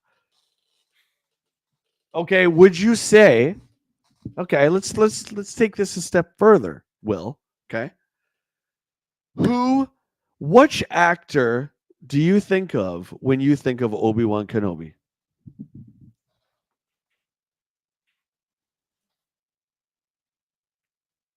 Yeah. Chat, who plays Obi-Wan Kenobi? Why? Why are you asking this? You don't want to answer, do you? Maybe. Chat, who plays Obi-Wan Kenobi? Like, which version are we talking about? Like the Star Wars version? See, there you go. Alec Guinness. Cutthroat says Alec Guinness. Or the Clone Wars one? Ewan McGregor. We got James Arnold Taylor. I think of both of them. And that's what time period? Seth Green portrayed Obi-Wan Kenobi in Robot Chicken. He did pretty good. My point is, I think the Obi-Wan Kenobi character, if you say Alec Guinness or Ewan McGregor, that's perfectly acceptable.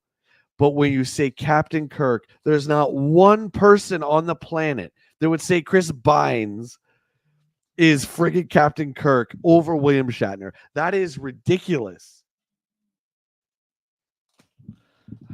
How are you doing for coffee, buddy? I could use another coffee. Okay. We're going to I feel like there's probably some people that like Chris Pine. Chris Pine. When you ask them, I just think it's like a generational thing, right? Like, I'm curious how many people were introduced to Star Trek more recent and never really went back to watch like the OG. Are you mad? Are you crazy? Are you trying to say that those J.J. Abrams Star Treks are good? I do think they're good. Dude, Chris Pine, and like the way they butchered Spock too. What's wrong with Spock? Oh my God. He's all mad all the time. Like, that's not Spock, man. What is happening here? Is everyone all right? What do you mean he was mad all the time? He wasn't mad all the time. I've never actually seen it. I'm Well, then how can you judge? Because I know that Christopher M. Blinage is not thought of when you say Captain Kirk. In fact, I would say who plays Picard? That guy. I would think of him as Captain Kirk over Chris Blinds.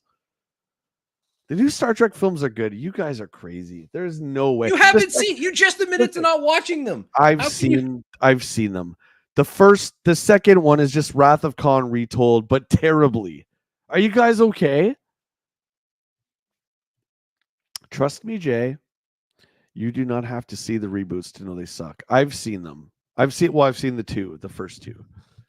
The first one's great. I really like the Jay, you can call him by his correct name. Oh, okay. Christopher Gynes. I'm just kidding. Chris Pine, if you're watching this. All the Chris Pine fans, I'm just kidding. It's just called a joke. I'm kidding around. That's it. It's just preposterous that anyone would think Chris Pine's over Bill Shatner, the legend himself, who's almost 100 years old, by the way. Canadian legend. I'm just saying, dude, Amanda Bynes is not even close to William Shatner. But anyway. How do you downvote this stream? Oh, God. Did you do your Defenders of Dynatron? Did you read that? I don't know. I don't even know where we are. What year is it?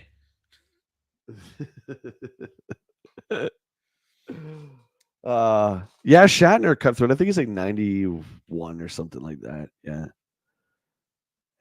Good for him. He looks great too, man. Okay, you got to do your Dynatron City. Unfortunately, this cart just never gets off the starting blocks. It doesn't have any unique features and is just another action game. Perhaps it will appeal to the very young or those who are into Saturday morning cartoons. But I, for one, just wasn't impressed. 4. Just wasn't impressed. Yeah, 4 and 4. There you go. Shatter's 94 next month. Thanks, Josh. Yeah. Jeff, that's amazing. That's great. Yeah, I didn't know he was that old. That's good. Yeah, that's impressive. Yeah, Shatner looks fantastic. You guys know I'm just messing around. You like what you like, and you know I'll never judge. I don't care. Like what you like. It's just joking around. Okay. Will and I are going to we'll say 4 minutes. We're going to grab a refresher. Okay. And then we're going to continue with our EGM read. So, guys, grab yourself a beverage. And I don't know, Will, what should we entertain them with? Let's entertain them with our, I don't know, what do you say? Our latest, the new video. Yeah, let's do our newest video here. What an epic store. Okay, there you go, guys. We'll be back in 4 minutes. And that's what this is about, right? We're collecting things that gave us these great memories growing up.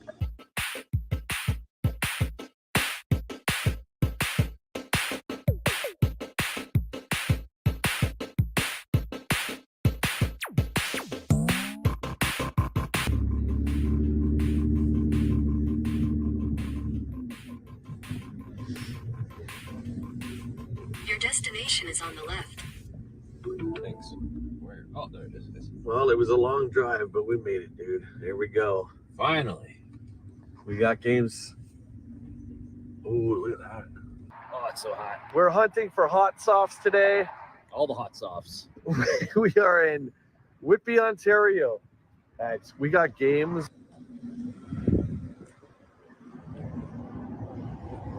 Speaking of games, we have our lists. Yep. Okay. Why don't you tell everybody a couple games that you have on your list that you're looking for today? Castlevania. As we know, the rules for me right now are everything's complete in box. So I'm looking for a copy of Castlevania, probably a copy of Final Fantasy Mystic Quest. According to one of our last videos, you guys voted on a game that I should look for particularly. So I'm going to keep an eye out for a copy of Adventure Island 2. I've got Ninja Gaiden Fever, so really any of those 3 for NES, but like Will, I need the box. The book's optional, but I need the box for that one for sure. I really got some Alex Kidd on the brain too. So We're always after Alex Kidd. always after Alex Kidd for Master System. Let's get out of this sun and let's get game hunting.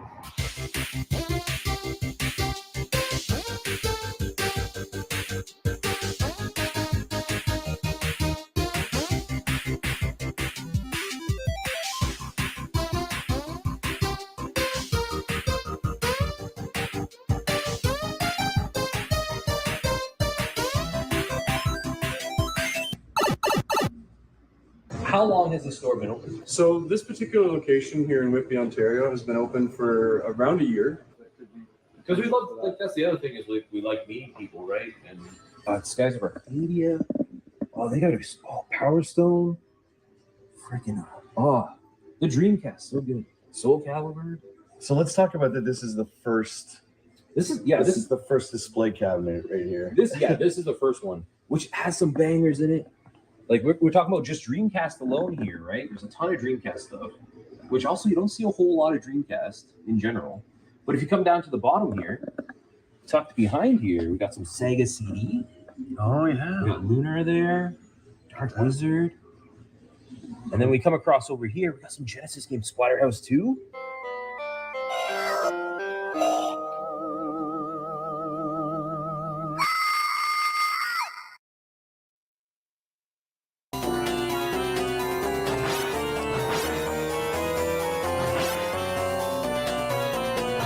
Sunset Riders, Mega Man, I see. Land Wars, I see Ghouls and Ghosts, and I see Fantasy Star 3. Oh, Gunstar Heroes, dude. Musha in the case.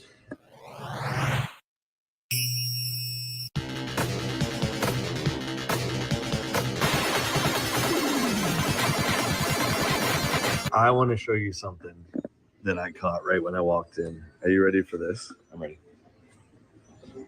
Oh. The first one. Oh my god. The first. I think that's the series. first time I've actually seen that in the wild. There it is. We just talked about this yesterday on stream. Oh, do you remember this? Look at this. The EverQuest online for PS2 keyboard controller. Oh my god, yeah.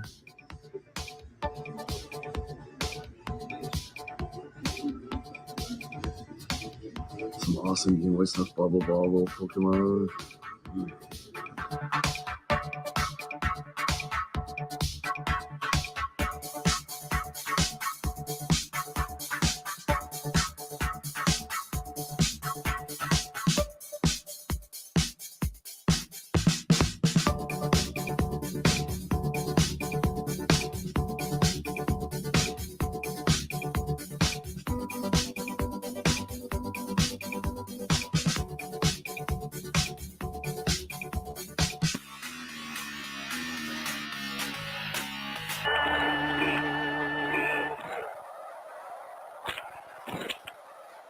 $2.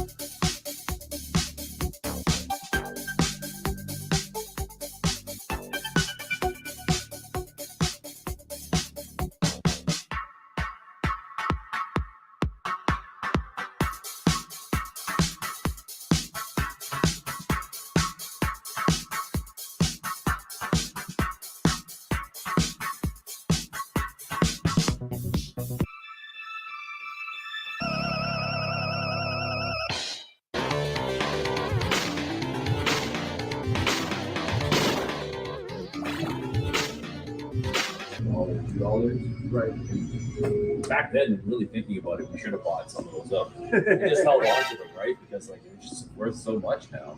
Absolutely. You never know what's gonna be the next big thing, right? Yeah.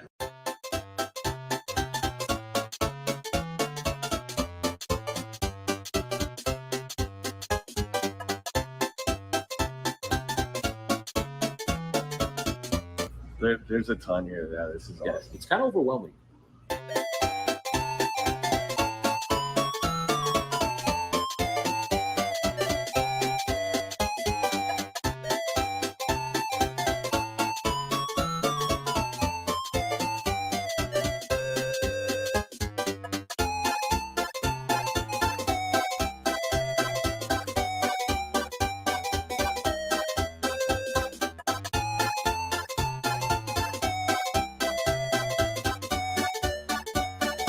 I don't know. This is really a great store so far, but I'm gonna say for me, their Genesis section is really sticking out for me.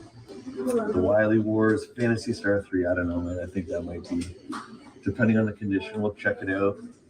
A lot of great titles. And I haven't even looked at PS2 or Xbox yet. Oh, jeez. Yeah, that wall is immense.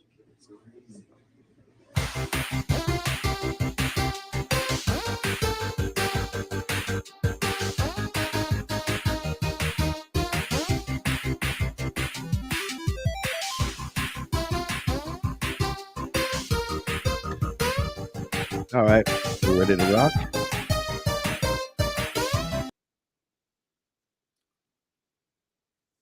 You guys can check the rest out if you haven't seen that yet on the YouTube channel here.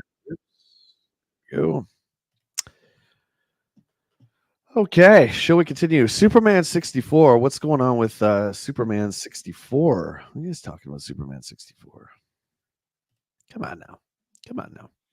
Y'all should make Jay play that one. I've played it. It's brutal. We want...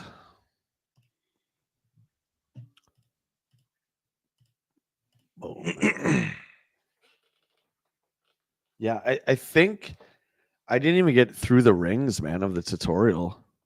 Like, the controls are crazy. That reminds me of, remember that hipster game I used to like, Billy the Wizard? Yeah. I tried to play that again, too, not so long ago, because I thought it would be fun to stream just because it's awful. And it's even worse than Superman. Like, you can't even control it. It's like, what are we even doing here? Like, how did those games even get released? That's what I want to know. Roger Clemens MVP baseball. Speaking of LJN, 6. LJN needs to be given credit for putting some originality into the overdone game theme, but unfortunately, many of the innovations that they've made, including multiple perspectives and various play angles, do more to complicate rather than improve in previous play concepts. 6.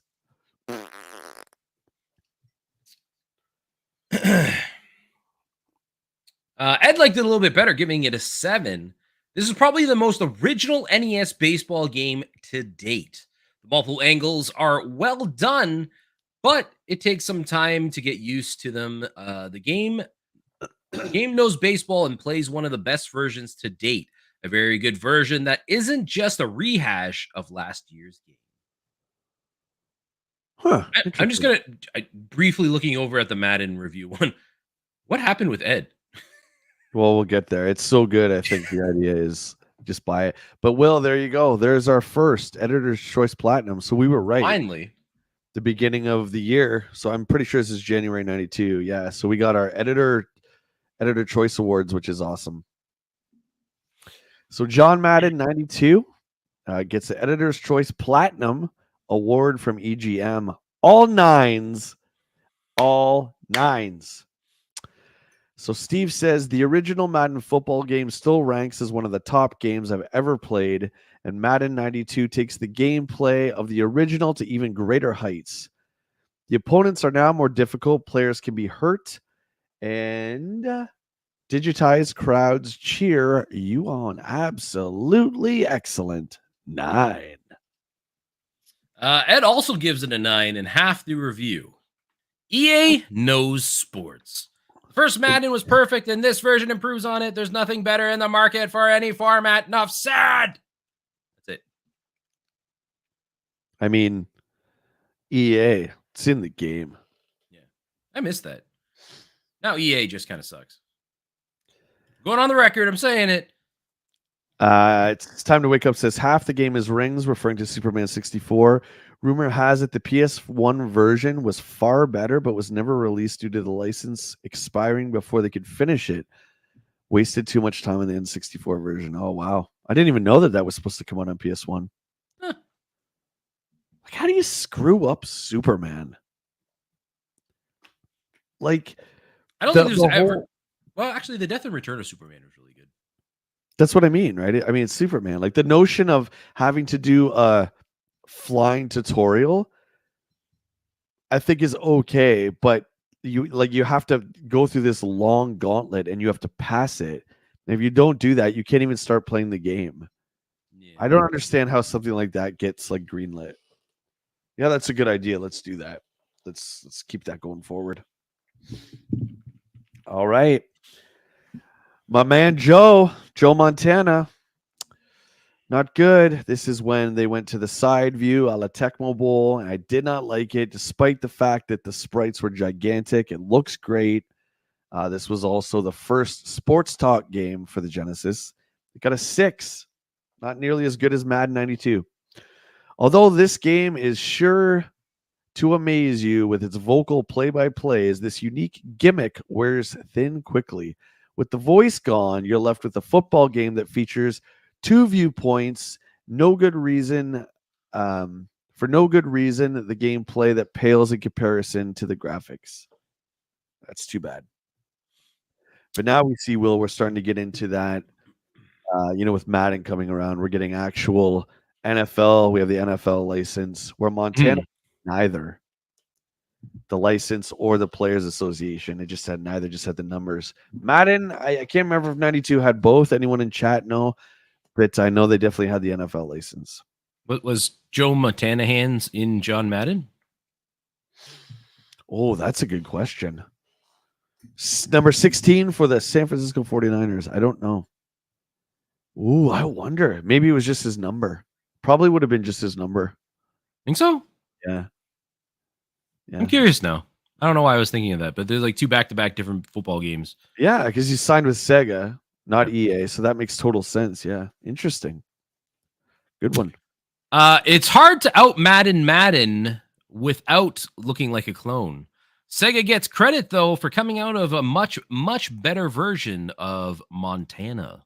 The voice is great as the zoom as is the zoom feature. The gameplay better than every other football game except one, perhaps Joe on CD. I'm not a big sports guy, but those the Sega 2K series on the Dreamcast, those are really great sports games. Yes, they were. Yeah, I was just gonna say you could put any format into the game, but if you just don't have a good game, like I don't care if you got digitized CD graphics, that's just disguising the fact that the game's not very good. So I just think EA was at the top of their game back then. They were, man, especially with sports, dude. Like Madden is still a dominant force, right? From the Super Nintendo on to like even the PS2 era, like EA was a pretty dominant force. And then I feel like the 360 onwards, they had like a very steady decline to like today. Like I can't really think of like an EA title that really makes me excited to go out and buy from them or play right now. Like it just seems like they're just doing sports stuff that I can think of. Yeah. Because originally they used to have EA used to control the Star Wars license, and then they lost that too, right? Well, I don't know if they lost it or if Disney just allowed. They don't have exclusivity, anymore. I don't know if they lost it because now we got Ubisoft making garbage. It's hard to say, man. I don't know. And by the way, if you have not played that, Will, please do not. Don't waste your time. It's terrible. Okay. Did you buy a physical copy of that? No, my buddy Zach's like, why don't you just subscribe to Ubisoft for the month? So I did for $20. Okay. I was gonna say I'd buy a physical copy of it if you had it. Then I still want to play it, but I don't want to like pay full price for it. You know what I mean? Rumor has it that they're doing the cyberpunk treatment where they're taking it back to the drawing board and tweaking and fixing gameplay elements, and then obviously they're going to do a patch. That's the rumor anyway. But that's so hard to do though. Like the amount of money and commitment to have to overhaul a game to bring it back, like games like No Man's Sky and Cyberpunk, like that's a strong commitment, and I just don't believe Ubisoft can do it. Yeah, and how much more money is that going to cost? Right? Oh, lots. Like that's an insane overhaul. I don't know. Speaking Moistly says, I was all about the sports ball games back in the 80s and 90s. Same, my friend. I loved football and basketball, all that stuff. I just kind of outgrew it. Speaking of NFL, go Seahawks. The Giants need high draft picks. Madden is a great football franchise. I agree. 100%. Is it still though? I don't know. I haven't followed any of that recently, so I don't even know if like do the Maddens and like I know NBA still sells well, but does Madden and stuff still sell well? Well, remember when we were in we got games and we went to the PS5 section. You were telling me, remember there was that River City Ransom physical game we saw. What was that game? River City Girls? Yeah. You're like, and I'm like, what is this? And you were telling me it was like River City Ransom. But anyway, remember we saw NHL 24 or whatever it is, and I picked it up and I just got such a nostalgic feeling because we don't work in the retail anymore. So it was really weird to see a new NHL and not know that the new NHL was out. Do you know what I mean? Anyway, my point is I think Madden is still the only NFL game in town. Does anybody know? Anybody play football? Now we don't give a lips about sports ball. Yeah, I discovered music and starting to play music, speaking moistly, and I was just kind of like, eh. I wish they would bring back like the extreme sports stuff. Like I would kill for another SSX game. Yeah. Like what are they doing? Does EA think that those aren't going to sell? Like I don't get it. I feel like another SSX game done well would be gangbusters. Like I feel like that would sell a ton of copies. I agree. We need a snowboarding game. We need Activision to make Tony Hawk again, a proper Tony Hawk sequel. What's up with Skate 4? It's been in like production hell for a decade. They just announced it this year, right? That it is like official. But I mean, like, you know, the third one was the last one. You naturally think that Skate 4 would be coming out. I don't know, man. I don't know. I miss all those series. Like I would definitely be into another Tony Hawk. But ain't no one give a lips with no Star Wars Outlaws no more. It's true. Did anybody care about it? I think I'm gonna pick it up when it's like I guarantee by like Christmas time, it's gonna be one of those games that'll be like $30-$40 on sale. Or like a Black Friday. And then I'll be like, yeah $30, I'd do it. Matt thinks of EA, he thinks of this.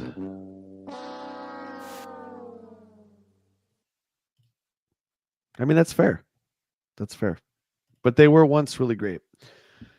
Speaking of really great, here we are. Another EA game. We have F-22 Interceptor, which would be, I think it's a combat flight simulator, it looks like. I do remember this game. I think it has a stealth bomber on the cover. I couldn't get into these type of games. Nah. I would crash so quickly because I'd get so disoriented that I understand what they were trying to do. It didn't work well for me. Newer flight games I can do better at, but like I think it's just the way that the textures all look. It's the same like when I'm playing GTA. I can never do the first person in the car. Yeah. I was just never good at it. Like I appreciate all the details, and even in this, you see the cockpit and all that. I think it's great, but like this one, the cockpit looks like it takes up quite a bit of the screen, like half of the screen. But I guess that's how it is. I don't know. But I'm with you on that one. 7. This game is not a high-speed shootout, but instead it's one of the smoothest, most detailed flight simulators I've ever seen on a home game system. A variety of campaigns can be selected, and you can control real weapons reminiscent of those used in the Gulf War. Interesting. Now, this game is good. Afterburner was cool, but F-22 adds strategy. It's not easy, but good simulations aren't meant to be finished off in a few hours. The alternative view is a nice feature, but for the most part, I found myself glued to the cockpit view.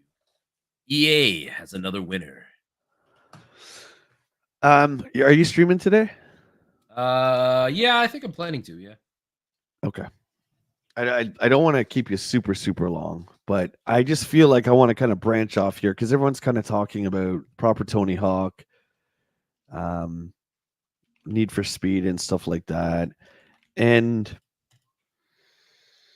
do you remember around 2015, all those franchises that we got bombarded with in like the 2008, 2009s started to make a comeback? So We had Rock Band 4, we had another Guitar Hero, and then we had Tony Hawk 5, and they all did terribly. Do you remember that? Yeah. Why? How do you go from Tony Hawk, which was basically printing money, Guitar Hero, Rock Band, which was basically printing money, Yeah. and then, okay, the market's getting oversaturated, let's put on the brakes. People aren't buying this stuff as much. Okay. And then you take a good, I would say, 4 or 5 years off, bring them out again, and they do nothing. Anybody have an answer for that? Because I'm curious. I wish I had an answer for that. Like, what was wrong with, I think it was Tony Hawk 5. I remember it came out and it got just destroyed with the reviews. I never did play it because it got destroyed so badly. Was it Tony Hawk Shred that had the skateboard with it? Ride, that's it. yeah.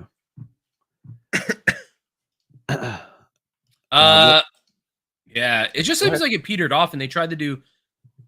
I feel like everybody during the Wii era, especially, was trying to do some kind of crazy peripheral to catch on to the gimmick of the Waggle controllers, and like. Yeah, but Tony Hawk 5 was just a regular Tony Hawk game. Yeah. So we had a revival of Guitar Hero, and I can't remember what it was called, the subtitle, Rock Band 4, and then a Tony Hawk. So we got EA, Activision, EA. Wait, 2 Activisions and an EA. And they all did terribly. Now, these games, you could not keep them in stock in the 2009, 2008, 2009. You couldn't keep any music game in stock. You couldn't keep Tony Hawk games in stock. People got sick of them. They took a good number of years off, tried to revive them in 2015, and all 3 of those once successful franchises just did nothing. Does anybody know why? I don't have an answer. I'm just asking. Like, it just doesn't make sense to me. 2009, Call of Duty took over. Yeah, it could be just like a change in like what people wanted, right? Because there's always going to be like that hot type of game that everybody tries to mimic as it goes on, and then like other things get lost to it. Like example wise, like I think of StarCraft. You know how big StarCraft was, right? Mm-hmm. It's huge. Yeah. And like now, like everybody was making a real-time strategy clone, and like they're pumping them out, and then like now, they basically don't exist. It's become such a niche market. I think it's just right. Came out at the right time where people were like, yeah, this is what I'm vibing with. And then now it's just like, yeah, we kind of moved on. So Jet says Tony Hawk 5 controlled horribly. Again, dude, like I trust you on that because I haven't played it. But you know, you're developing this, Activision's putting it out. How do you make an inferior version of 4 that came before it that were so good? And we're not even talking about Tony Hawk Underground, which is great because that was the first one you could get off the board. Remember that? That was awesome. Yep. I just don't get it. And then you release it. Like Matt says, because people's taste changed. Back in 2009, the skateboard games were all the rage. Mm-hmm. And so good in 2015, no one gives a lips. Yeah, it's just a shame. I would kill for a new Tony Hawk now. I'd kill for Skate. I would kill for those like remakes of Tony Hawk. I didn't personally play them. No. You're not killing enough for a new Tony Hawk. Yeah, I don't know. I just with remakes. I mean, back then it was just like, oh, a remake of this game, but now it's like a normal thing, right? To see remakes almost every month. Now we get a remake of something. Back then I was like, I'll just play the original. I don't need to buy this again. My physical copy of Final Fantasy Pixel Remaster is coming in next week. I'm excited. What's that? Sorry? So the Final Fantasy Pixel Remaster, my copy comes in next week. I'm excited. Nice. You know what's actually surprisingly expensive too is Final Fantasy VII on PS5, the first one. Yeah. Is it PS5? It's the integrated version. So there's like the base version of Final Fantasy VII Remake. And then there's the integrated version, which they released later on, and they didn't make as many copies of that one. And that's like it's the one with the original art of Cloud looking at whatever he's looking at.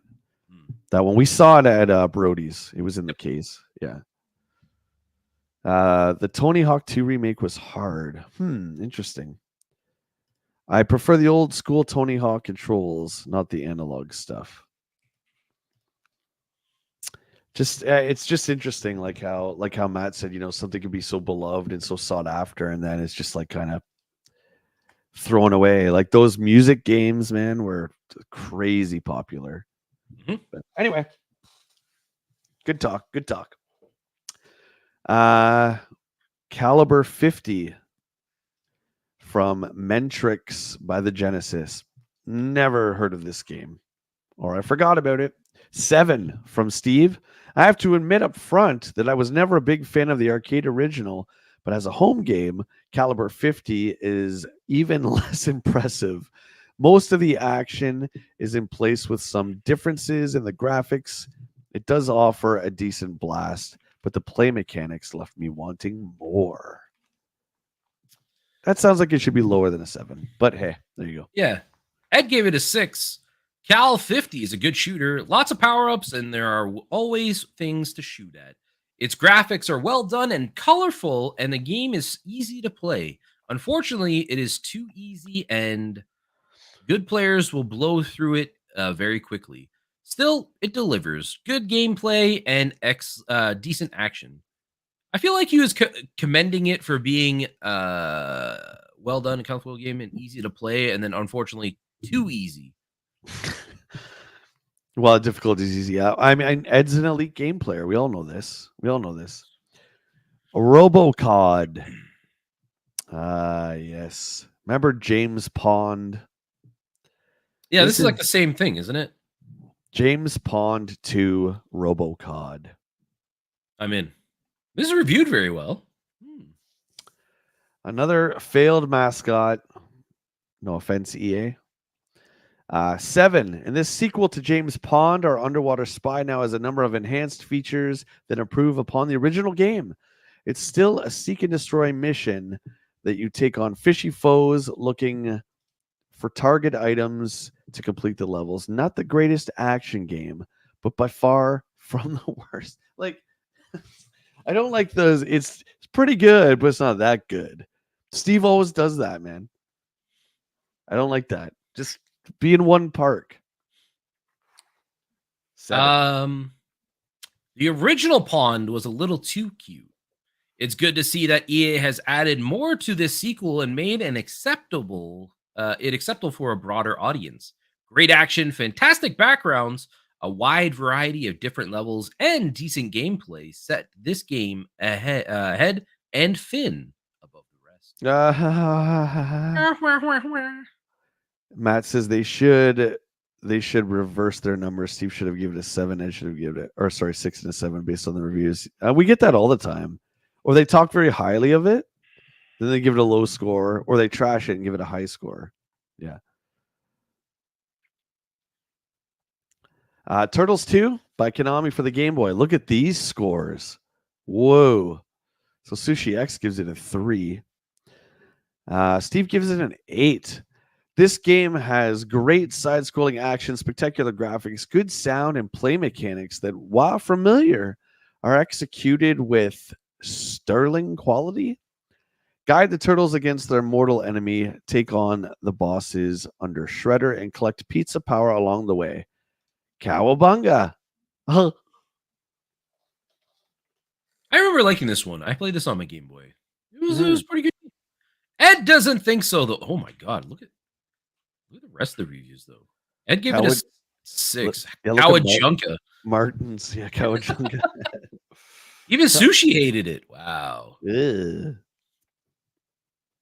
There's one basic law to sequels.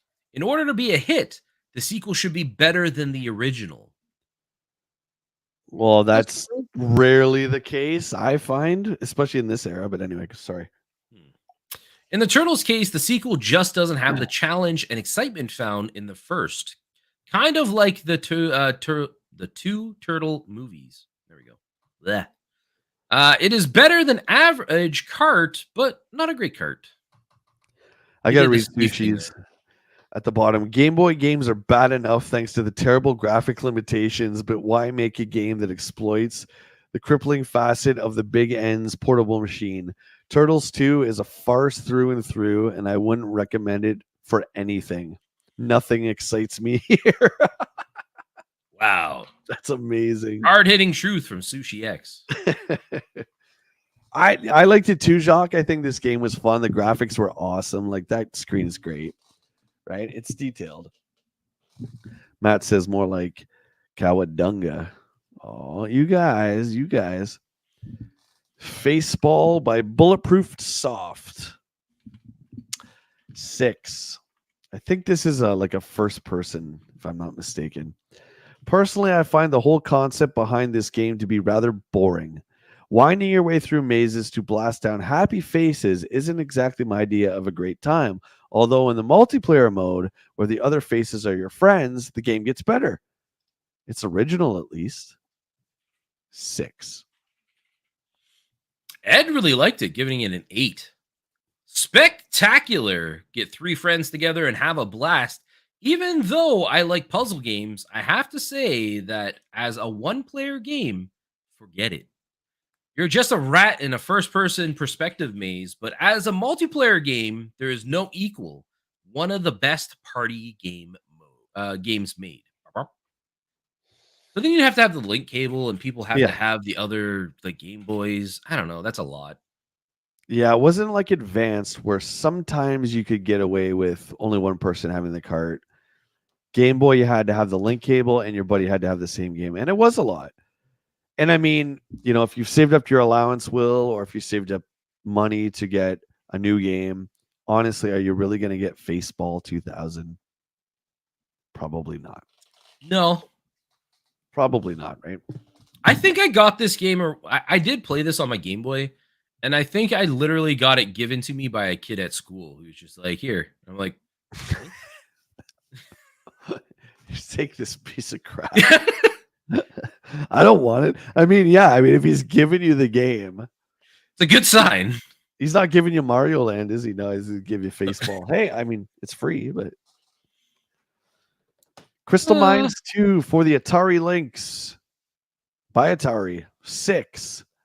This game is more akin to Chip's Challenge than just about any other puzzler I've played. You must collect the various objects necessary on each level before exiting the round, all the while guiding your robot alter ego around the hazards that exist.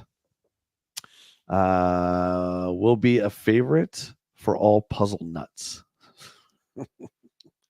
Easy puzzle nuts. Easy puzzle nuts. Easy.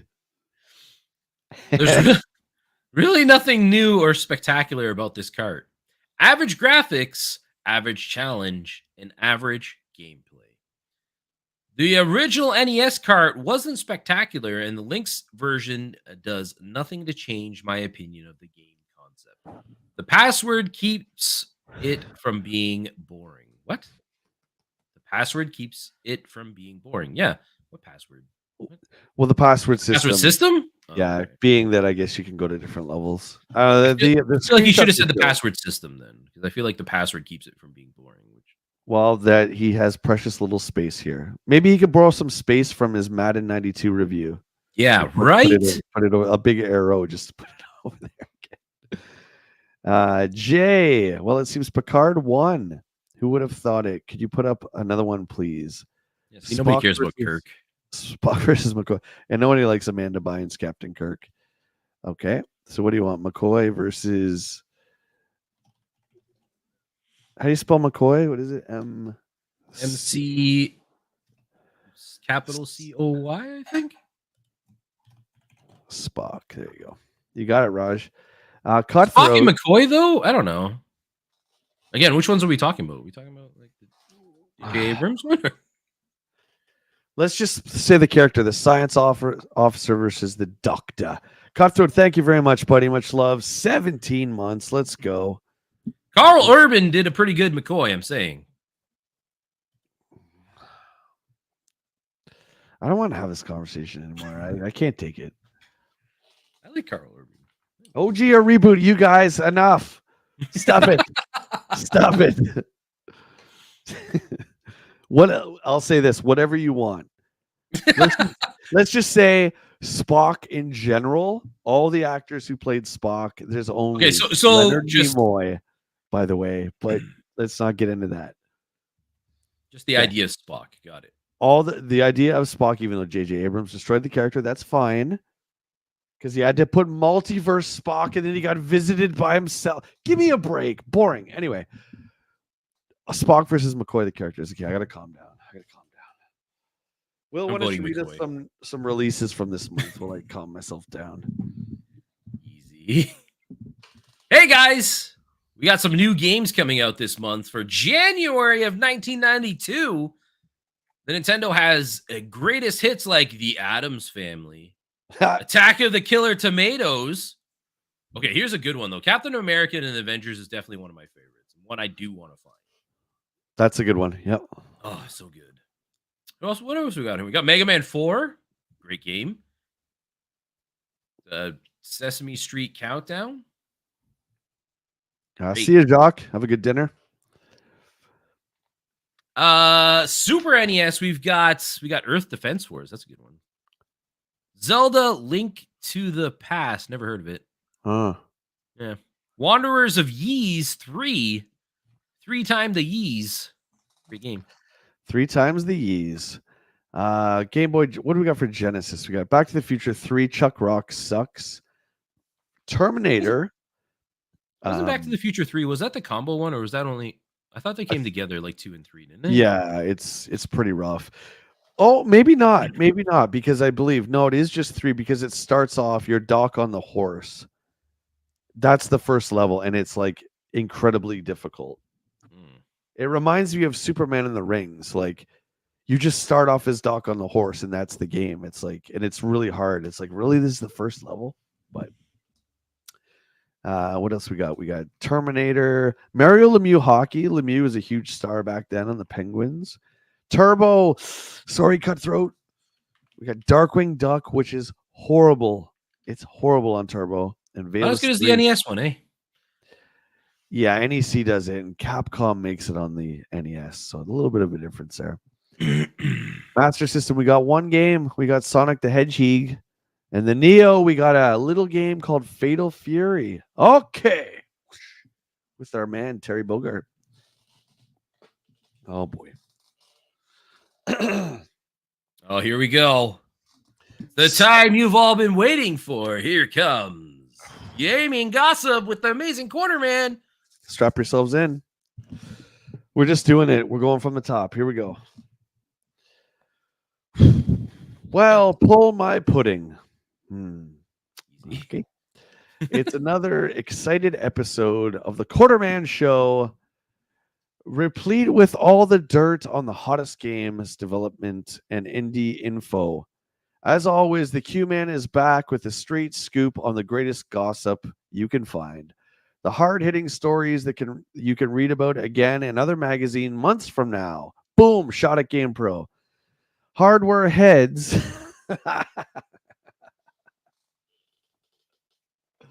Will, are you a hardware head? We don't talk about my hardware head.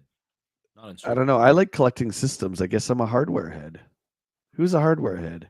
Pudding pullers and hardware heads. I was thinking recently about collecting the colors of the N64, so maybe that's fun. That would be really fun. There's the 2 Pokemon variants, and then there's all the colors. Yeah, it was expensive though. But that Pikachu N64, you have one, I think. I found one in the back room at Masonville for $5. Yeah. That one's cool. We had all those N64s. Remember? Sorry, they're $9 each. And me and our other coworker, we were going through them all just to see the colors. I think our other coworker bought most of them. But I kind of wish I would have had the foresight for that and like been like, yeah, maybe I should pick up a few of these.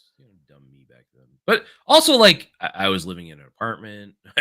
Yeah. I ain't got room for all this stuff. Yeah, for sure. All you hardware heads are in for a special treat this month as yours truly delivers some super secret updates on several new systems. Firing first, NEC is set to debut the first CD-ROM game system all in one next year with the introduction of the Duo machine. Again, he's correct. We know this is the Turbo Duo. This Well, Turbo correct. In CD, last magazine, at least. Last magazine he was unhinged. I think he got one thing wrong. Yeah. The Turbo CD-ROM rips along with a larger memory buffer, a full 2 megs, and is rumored to hit with a special CD featuring the company's 4 TV sports titles all on one disc.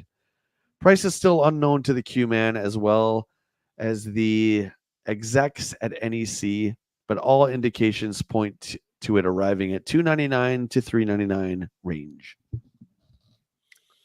The Turbo Duo, the end, that's when NEC kind of split, and it was just Hudson. Sad, man. It's sad to see. I don't like it when the Turbo goes down. It's hard. I want more Turbo games, but they're so expensive.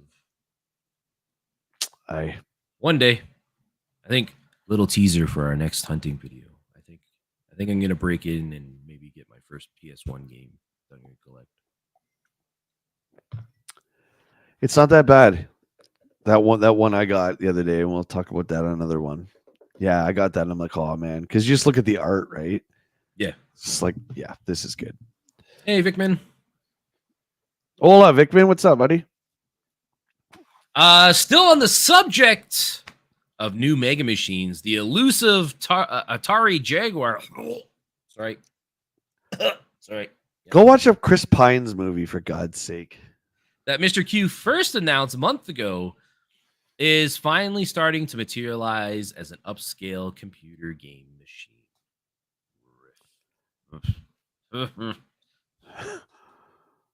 Oh, that Jaguar. It's so awful. Shit. I know you love it, but it's so bad. That's why it's so good. In addition to using a keyboard with an option of CD-ROM and tape upgrades, the Jaguar will also use, I don't know, he says tape upgrades. I don't remember a tape upgrade. It came out with the CD-ROM add-on. That was it. Yeah, but not a tape upgrade. Yeah. Also use the dual 32-bit processor as previously announced within the architecture of the RISC processor. These types of computer processors are well known for their incredible speed. While this should help the machine play better games, it is doubtful that the games will be made any faster than Atari usually gets them done.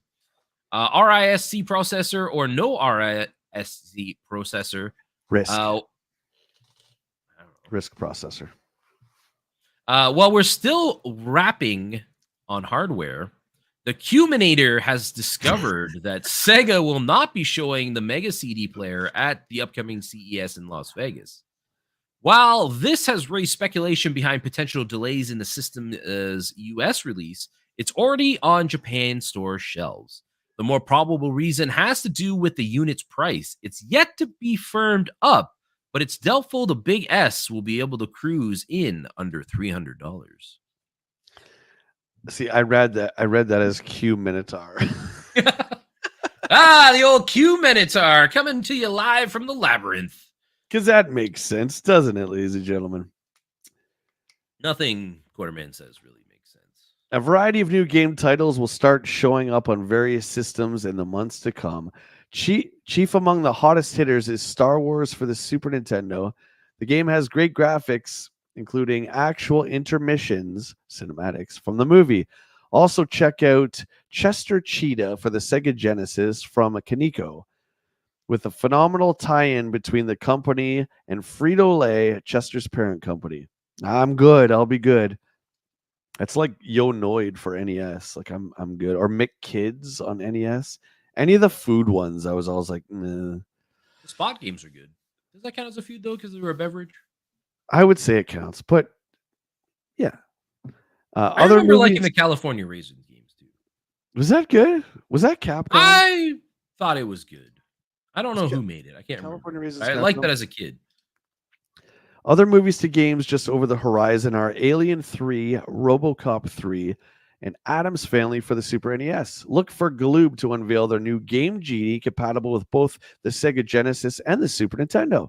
Both of these cartridge enhancers will employ the same basic system as the NES counterpart. Well, whoopity-doo, you little cheater device. The biggest game title now in development is Street Fighter 2 from Capcom. The carbon copy translation of the all-out Arcade Easy peasy Arcade Thor. Super Hit will hit store shelves in June or July for the Nintendo 60-bit Super NES.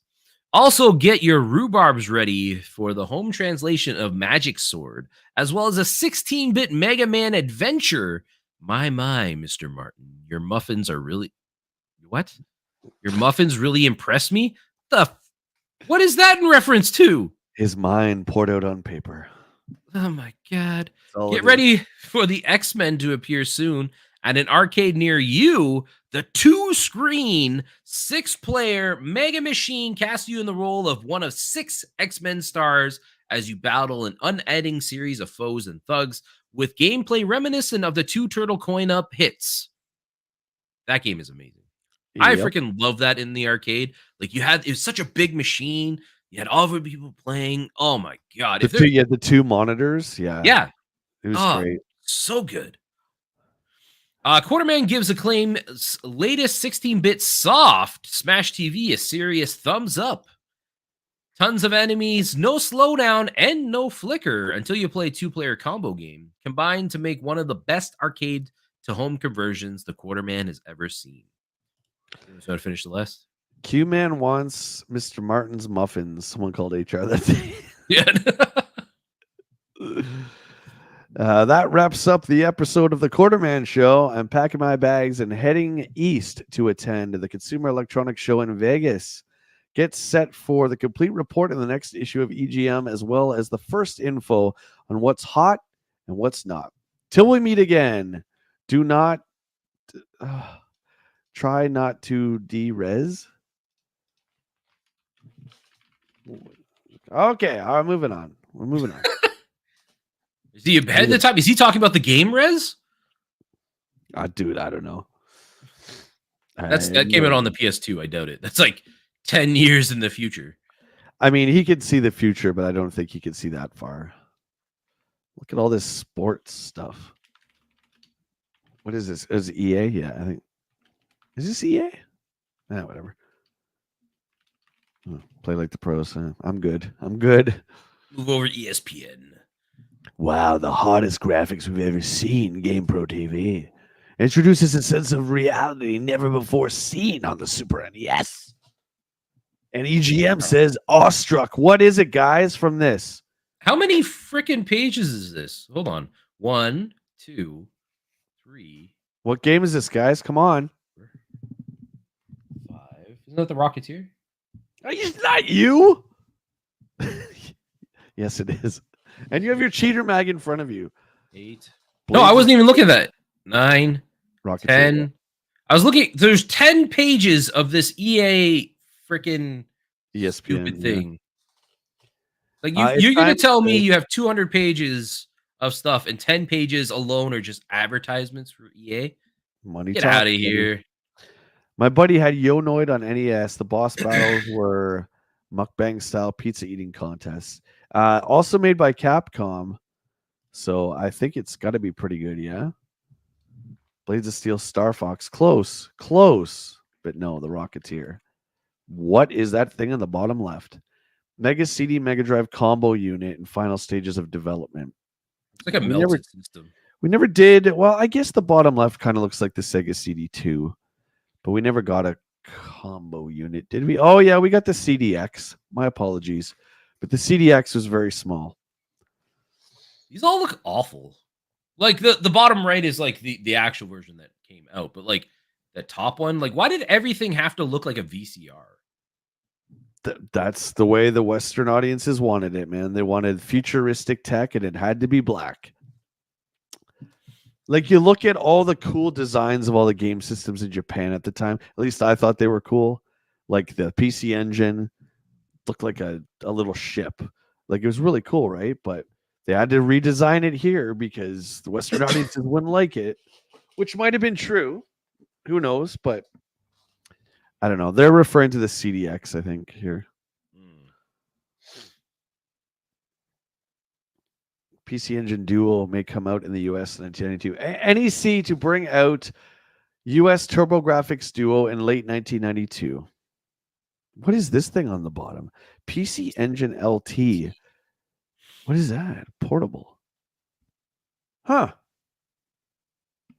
Is it a portable like turbo? It looks like if you look in the bottom of that one, it looks like you can put the cartridge right in the middle there, and then you get the screen and then the controls on the side. It looks like an SP, an early SP, but it's like an NEC product. That's Cutthroat kinda cool. wants to know if you hate VCRs. Yes.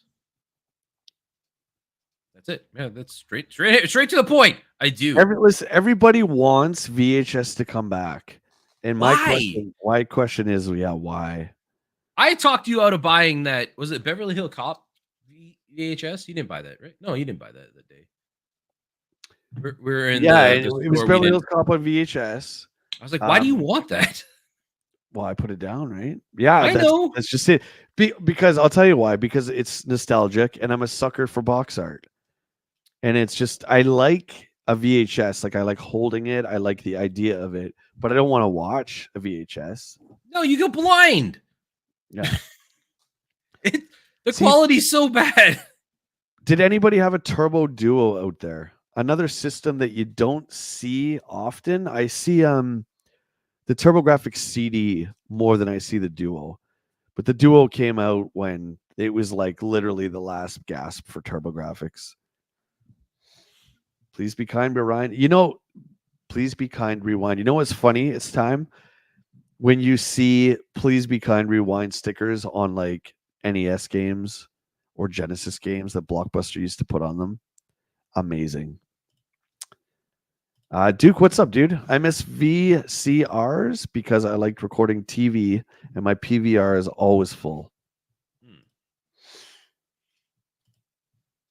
But then like you'd have to get tapes for that, and you have to do that. Like it's just so much easier now. I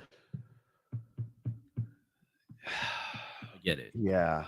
Like the recording portion is what I'm talking about. That like you still had to record music from the radio where you'd like get your cassette and you have to time it at the right time to hit the record and play button, and it's a lot, man.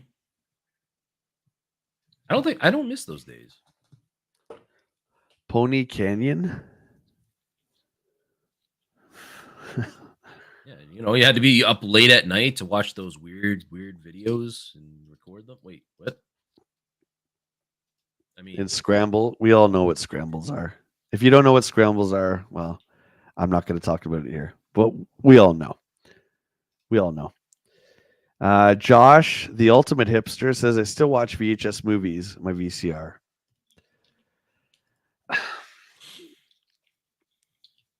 I'm just thinking, because I know there's been this resurgence of audio cassettes as well as VHS. They're nostalgic 100%, man. I think I get it. The trickier part now is to try and find a VHS player that works. But we were talking with Brom the other day from Heroes, and we were talking about the mildew on the tapes, right? Like you got to watch out for stuff like that now. Like if you get mildew on the VHS tapes, like they're gone, right? They're just gone. Yeah, tapes are rough. I don't know. And it's just, again, that whole quality thing. It's so bad. Could it be like because like watching a movie back then on a VHS player, like having a VHS tape, it took a little bit of work. You did have to rewind it. I guess you had to get up. I don't know. Are we nostalgic for that? Like what is it? Josh, I'm specifically asking you, like, what is it about VHS that you like? I would say Laserdisc and DVD are about my sweet spot, because if you watch like Revenge of the Sith on DVD, the effects of the time blend in better. Whereas if you put Revenge of the Sith on Blu-ray, it looks bad because the computer graphics stand out so much more. Beta was better, more expensive. Yeah, that was Sony. Sony always had the better tech, but it never sold as well. PSP, UMDs, Beta. The look and feel of the era. I would certainly say that movies were more valued back then. I will agree with you. 100%. Like, Will, what do you think? With stuff just being thrown on Netflix and Tubi and Amazon and whatever else, would you say that the entertainment of movies has been devalued? Not the entertainment, just movies in general are devalued compared to back then when we actually had to go rent them. What do you think? Yeah, I would agree with that to a point because like it's kind of like when we talked about playing games back in the day when you have to rent games, you can buy all the games, right? It's like you have to appreciate what you have because you had a limited amount of time or investment into it. Well, like today, I feel like we watch things so quickly and like there's so much all the time that we don't definitely appreciate it. We just kind of move on to the next thing. And that can be said with games too, right? Well, especially if you're subscribed to what's like the PlayStation, Microsoft, whatever those are called. Yeah, like Game Pass and stuff. The Game Pass, thank you. The subscription-based services. Yeah, it's like, well, there's still a lot, like you still have to download it, but it's still not costing you anything apart from the $20 a month or whatever. I just find everything, yeah, games, movies, and music especially, unfortunately, so devalued today. It's incredibly sad. So, Josh, in those respects, I'm nostalgic for those days. You know, why I put Blockbuster on the poll this morning was because it took you some effort to go to the store and to sit there and physically have to pick out a movie. There was more thought behind it, where like what Will's saying, we have 10,000 choices on Netflix. Yeah. And they're just so easily dismissed, right? Like I'm subscribed to like I have Netflix, I have Amazon, I have Disney, Crave. So like I go through and like sometimes I'm sitting at my TV and I'm just like flicking through hundreds of shows a day and I'm just like I don't want to watch any of this. Like it's so convenient to choose it now. Whereas back in the day, you go to Blockbuster and you'd be like, well, I only get like 2 or 3 choices to rent out for the weekend, so I might have, I got to make sure they're good. Yeah, and that's where a lot of nostalgia for older games comes in because there's been 1 or 2 in my day that I've rented that were stinkers, but you still kind of play it as much as you can because you've spent what was it, like $5 or $6 to rent the game, not to mention to drive to the video store. So, but now it's like you have everything in front of you. I don't know, man. As much as we say we hated video stores, like I do miss it.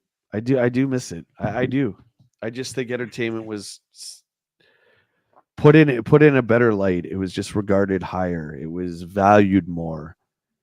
I think I miss more of that, and it's like why I enjoy our game hunt so much is like you don't know what you're going to find, right? So when you go to the store, there's only so much selection. So you're like, well, what am I going to get? Like the excitement of finding something that maybe you weren't anticipating to get and like enjoying or like even being like disappointed with, right?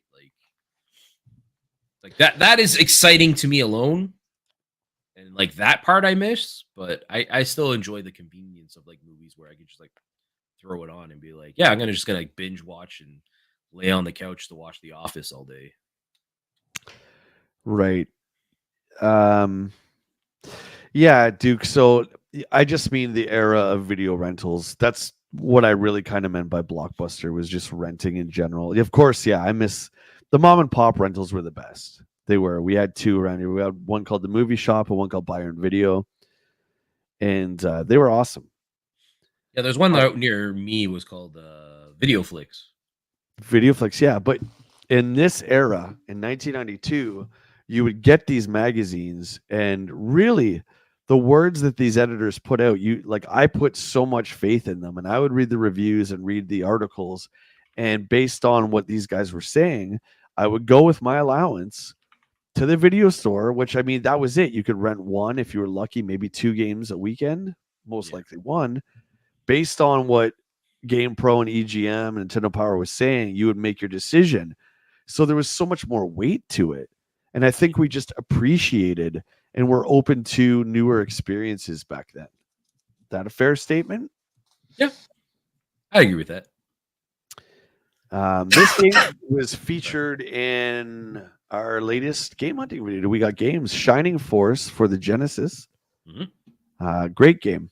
Great game. Almost got it. If it had the manual, I think I would have been more enticed to pick it up. Yep, there was lots of great games there, but the Genesis ones, yeah, missing the manuals. Yoshi's Eggs. Oh, I remember this one. Still in the international outlooks section. Super Valus. Any of these catch your eyes, guys? Just throw it out Is this there. is this a typo? Which one? Go back. Yoshi's Eggs? One more. Oh no. Next one? Where are you? Hold on. Soul One more. Blade. There we go. It says yeah, but what's it say? Soul Bladder. Isn't that Soul Oh. Blazer? Yeah. I think I said Soul Blazer. Yeah. Yes, I knew. I saw that, but I was like, it says Soul Bladder. Oh, yeah, yeah. Ah, yes. The urinating space simulator. We all know. Soul Bladder. This There's is the prequel to Illusion of Gaia, right? I think Which one? Soul Blazer. Oh, I don't know. Is it? I think so. I really liked Illusion of Gaia. I think that was like the prequel to it. I'm pretty sure. Josh has a good point here. Tossing in a VHS tape into my VCR is not much effort. It auto plays and auto rewinds. Y'all are lazy. You're exactly right. We are 100%. 100%. R Type was great. Yeah, I would agree. Hard one too. The Nuke Kid is the Nuke Kid on the block.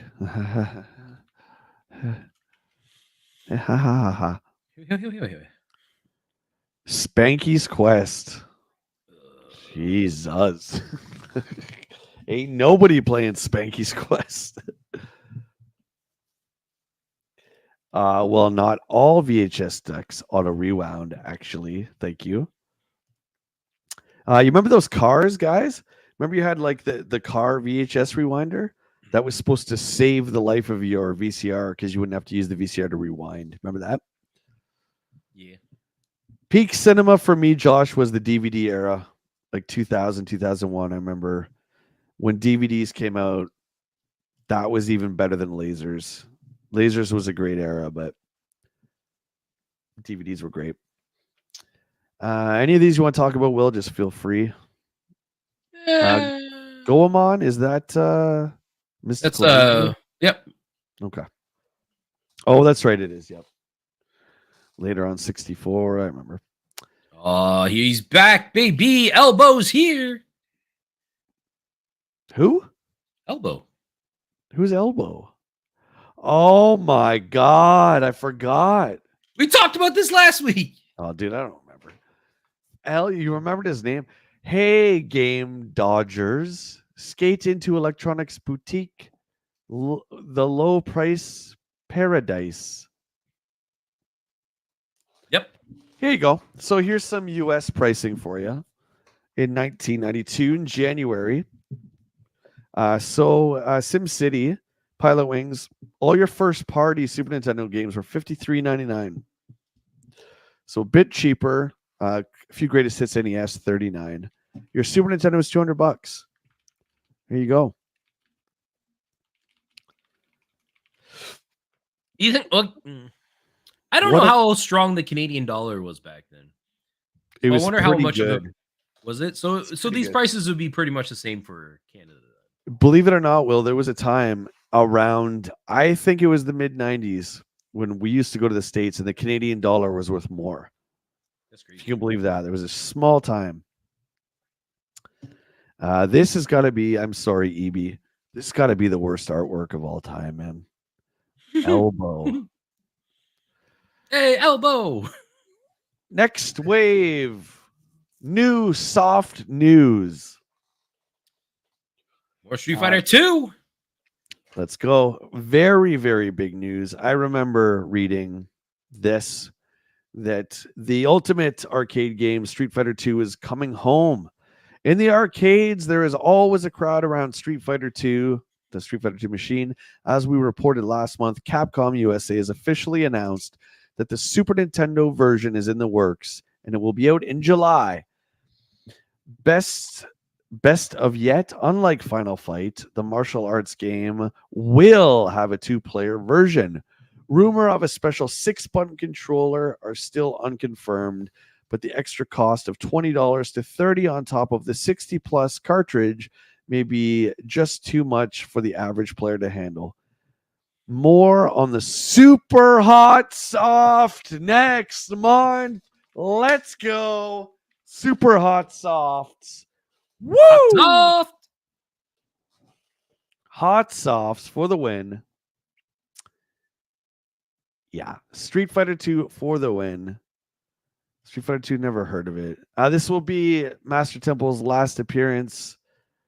Thank you so much for hanging out with us, Neil. You are now banned from the stream. I'm kidding. I got to tell you something, Will.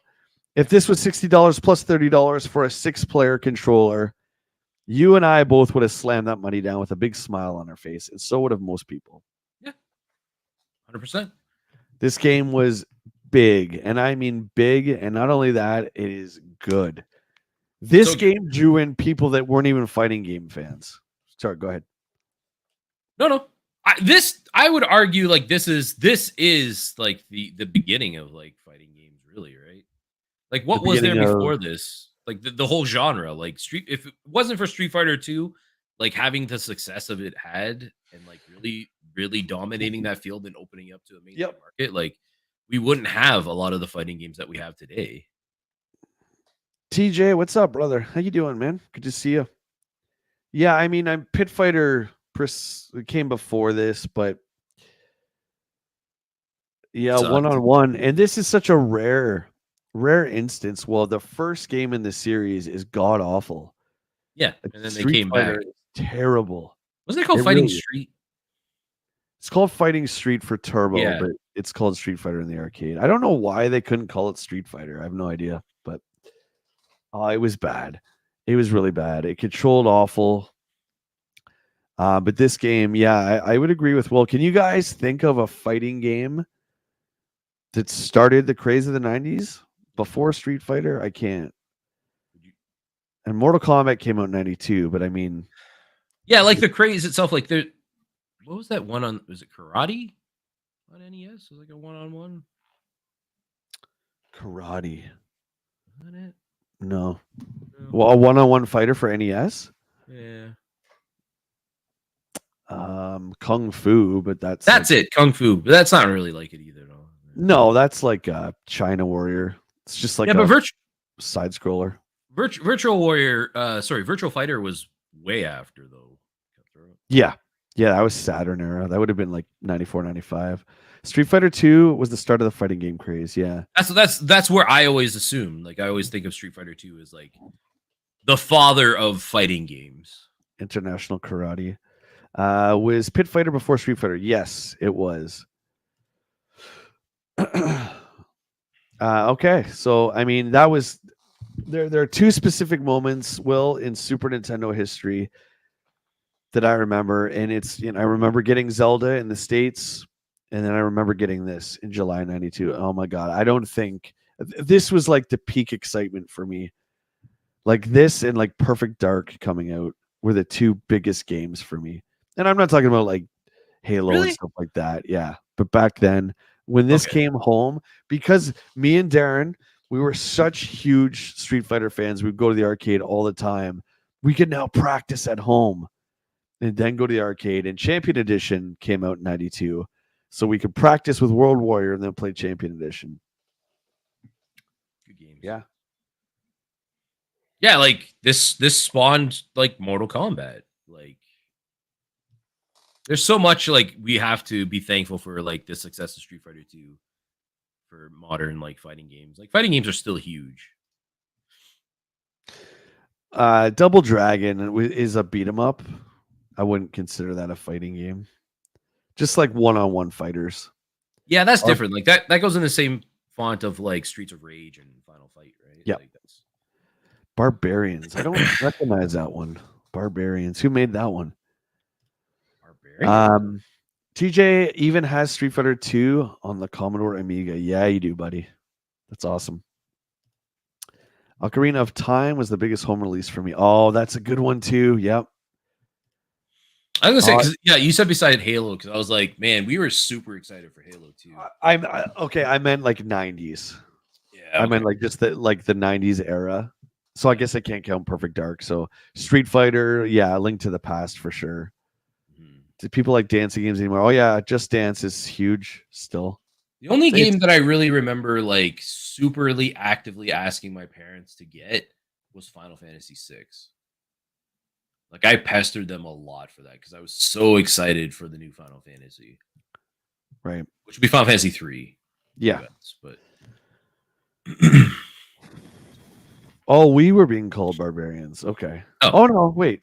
Barbarians was a PC game where you fought 1v1. Okay. Hmm. Okay. Moisley, do you remember who made it? Just curious. I want to look that up. Okay, there's Zardion for Super.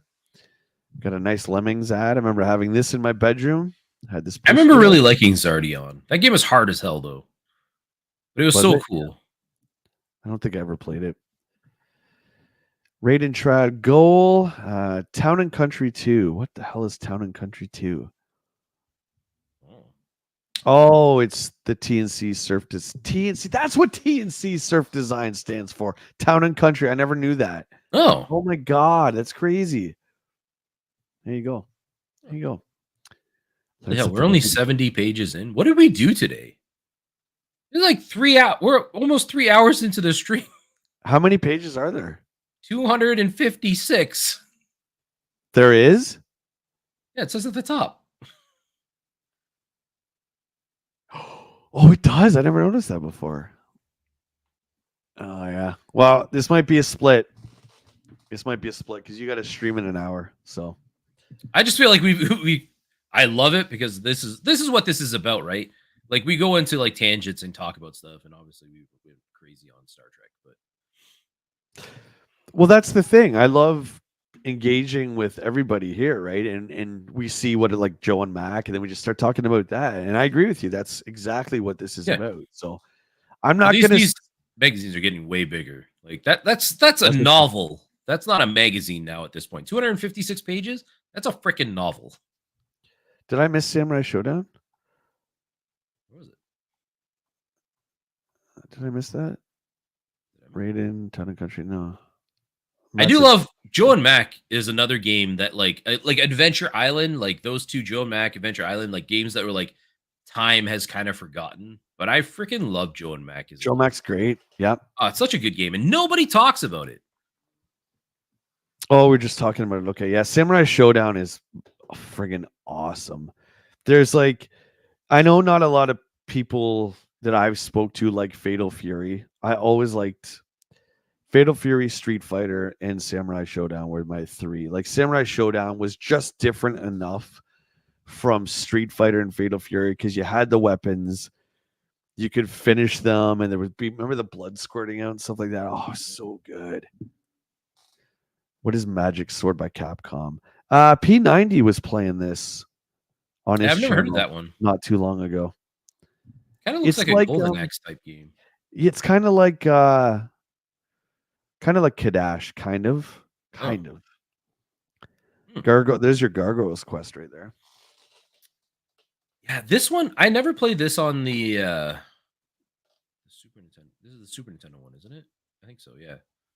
Yeah, I never played this one. I played the Game Boy version, which I really liked back in the day, but I never. Yeah, that red demon that's impossible to get by in all the Ghosts and Goblin games. He got his own game. Yeah, and I played that on the Game Boy, but I never played this one. Maybe I have to check this out. Samurai Showdown, Art of Fighting, and Fatal Fury. Yeah, man.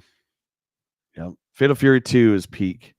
And then the King of Fighters games were crazy. Like if you're an SNK fan, King of Fighters was like an all-star cast. Like it was amazing. So what we're gonna do, we're gonna keep going. But Will does have to stream at 2, so we're gonna keep going for a bit longer. But if we have to split the issue up, we're gonna do that because I'm not gonna speed through it because we are getting thicker with the EGMs now. I don't want to like just skip through it for the sake of time. So They're packing in a lot, and it's. I feel like we'd have to sit here for a long time because I feel like the last few issues we've done like 100 to like 150, but this is like 100 extra pages on top. Yeah. Me and JT went like over 3.5 hours on the one issue. Yeah, they're getting really big. Hey, speak of the devil, what's up, buddy? Don't worry about it. Yeah, appreciate you being here. Good Dracula X playthrough this morning. That was fun. Yeah, I tuned in for a little bit of that. That was really cool. Donald Duck for the game. I'm just wondering, like, we're on 92 of 2. Like, what is like 150 more pages? Like, what are they going to be writing about? It's I interesting. don't know. That's what I mean. Like it's really jam packed. Then again, like they had 10 pages for EA, so I'm like, Yeah, fair. So you think there might be a lot of ads? That's quite possible too. Matt says Marble Madness was fun, not my first choice of games. That was a good game. I loved that game on NES. Oh yeah, let's go. There it is. The Bodyguard. Anyone looking for Christmas ideas for me? I'm just saying. I'm kidding. Do not waste your money on this. do you even have a Game Boy? Yes, I do. Oh. I sure do. This is like completely this is like one of those completely unnecessary peripherals, which I think most of them are for Game Boy, but I don't know. I feel like as a kid, like if you have a young kid playing that and they drop it, though the Game Boy is pretty hardy. Yeah. I think the only ones that really were valuable was the charge battery that you could plug in. Yeah. And then the light, like whichever light you chose, those were useful. But this is just. I had the magnifying glass with the light, so to like magnify it, make it look a bit bigger. It didn't really actually work, but the magnifier. Yeah, it had like a magnifying glass. It would sit on top of like a I don't know, like that, like an L, a reversed L. We call that And, parasite wear. Yeah. It was not great. All those unnecessary peripherals that companies just made to attach to the Game Boy. But like when you're driving, like your parents are driving in a car and you're sitting in the back and it's like nighttime and you want to play.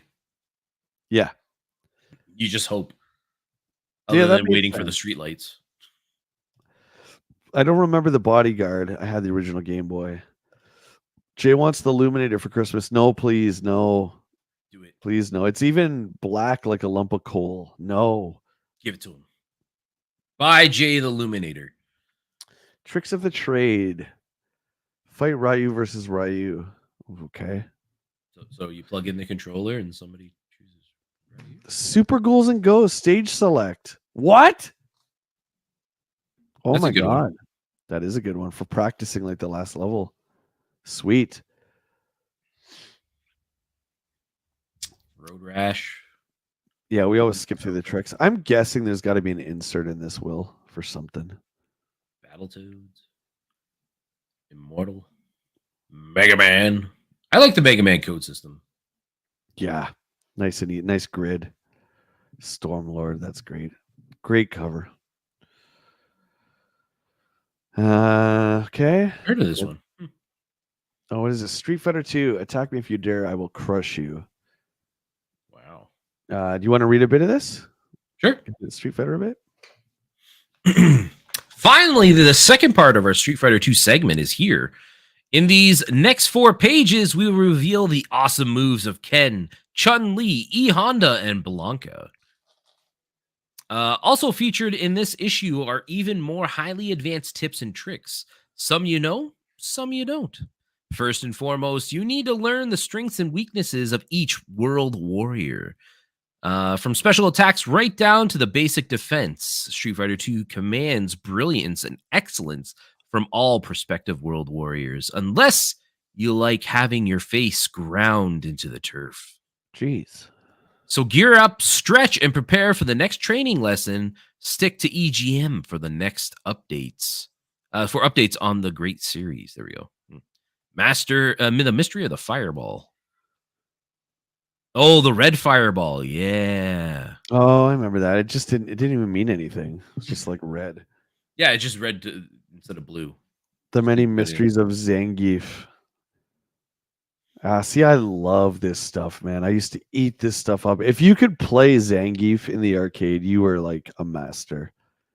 Like getting that corkscrew pile driver. It's crazy town, man. I don't like these points pages. Points pages. Oh, I went one ahead. Sorry. Oh yeah. Who cares about points, man? Yeah, I agree. Like for something like this. Yeah, dumb. But it was like new, like we said, like this is like the grandfather of like fighting games, so people didn't really know what to expect. Yeah. Yes. Ooh, that Ninja Gaiden 3 Ancient Ship of Doom box. Ooh. That Game Boy one though, Ninja Gaiden Shadow. Yeah, that looks good too. So good. Oh yeah, you were Ryu, you said, right? That was your character? I usually preferred Ken, Ken. especially later on because Ken really changed it up and he started doing a lot more like kicks. Like his Right. powers would come from more kicks than punches. I don't know. I always thought he had more flair. Look at all this. It's just like every possible matchup you think they got you covered with some tips. I mean, that's awesome. They must have had so much fun creating this article, just being in the arcade, or if they had their own machine in the office or whatnot. Okay, let's do I don't know, let's see what happens when Guile fights Ryu, and just writing an article about that would be so fun, man.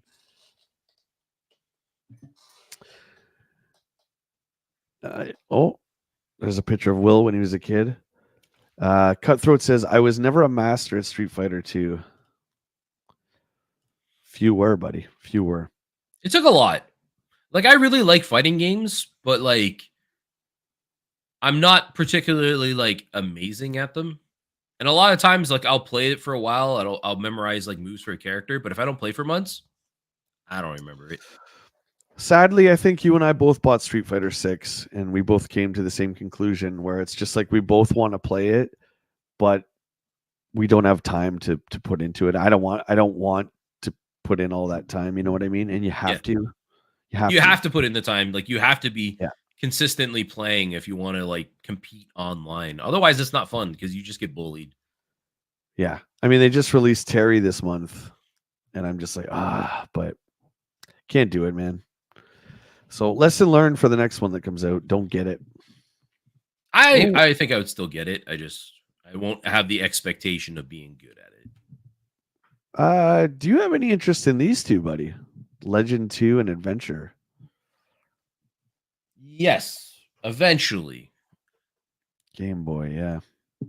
They look great. Yeah, they played different too because they kind of played more like the Secret of Mana games. They weren't originally Final Fantasy titles, if I remember right. They were just marketed as Final Fantasy because like Final Fantasy was so big. So are they like Mystic Quest then, maybe? Kinda, yeah. Okay.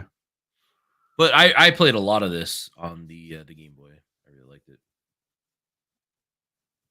Matt says Dawson, Blanca, Honda, and Chun-Li had all the cheese moves. What is Montgomery Ward? That's a retailer. It must be a retail store. Yeah. That doesn't sound familiar. Oh, a 16-page Montgomery Ward. Yeah, EGM's making bank, Matt. That's why this is so thick. Yeah. So it's just full of ads. That's why it's so fluffed. Yeah, they're taking all the money. Hey, why not, man? Yeah. Why not? Take it. Take that bag. Oh, look at the laser scope. That thing's cool. It's not. It didn't work very well, but like the idea of it having it on your head and you have the headphones and stuff and talking into it. Dude, sorry to cut you off. Look. Yeah, I know. I see it. I was going to mention that. Yeah, the Zinger. Bishu's back, baby. Bishu's back thanks to Montgomery Ward. There you go. Anyone who wants to know what a Bishu brand controller looks like, this is the Bishu Zinger next to the laser scope, next to the Game Genie. I can't think of like 3 bigger awfulnesses than these. I still like the Game Genie. Yeah. It looks so cool though, like that little like thing you connect to the game and like the gold on top. You put the NES card on it and then you pull it and you can hear the metal teeth. Yeah, scrape it. You're like, you're like that can't be good for business. Konami made this. Oh my god. I don't remember that. Well, there you go. I think I had one as a kid. Matt said it was like Sears. Okay.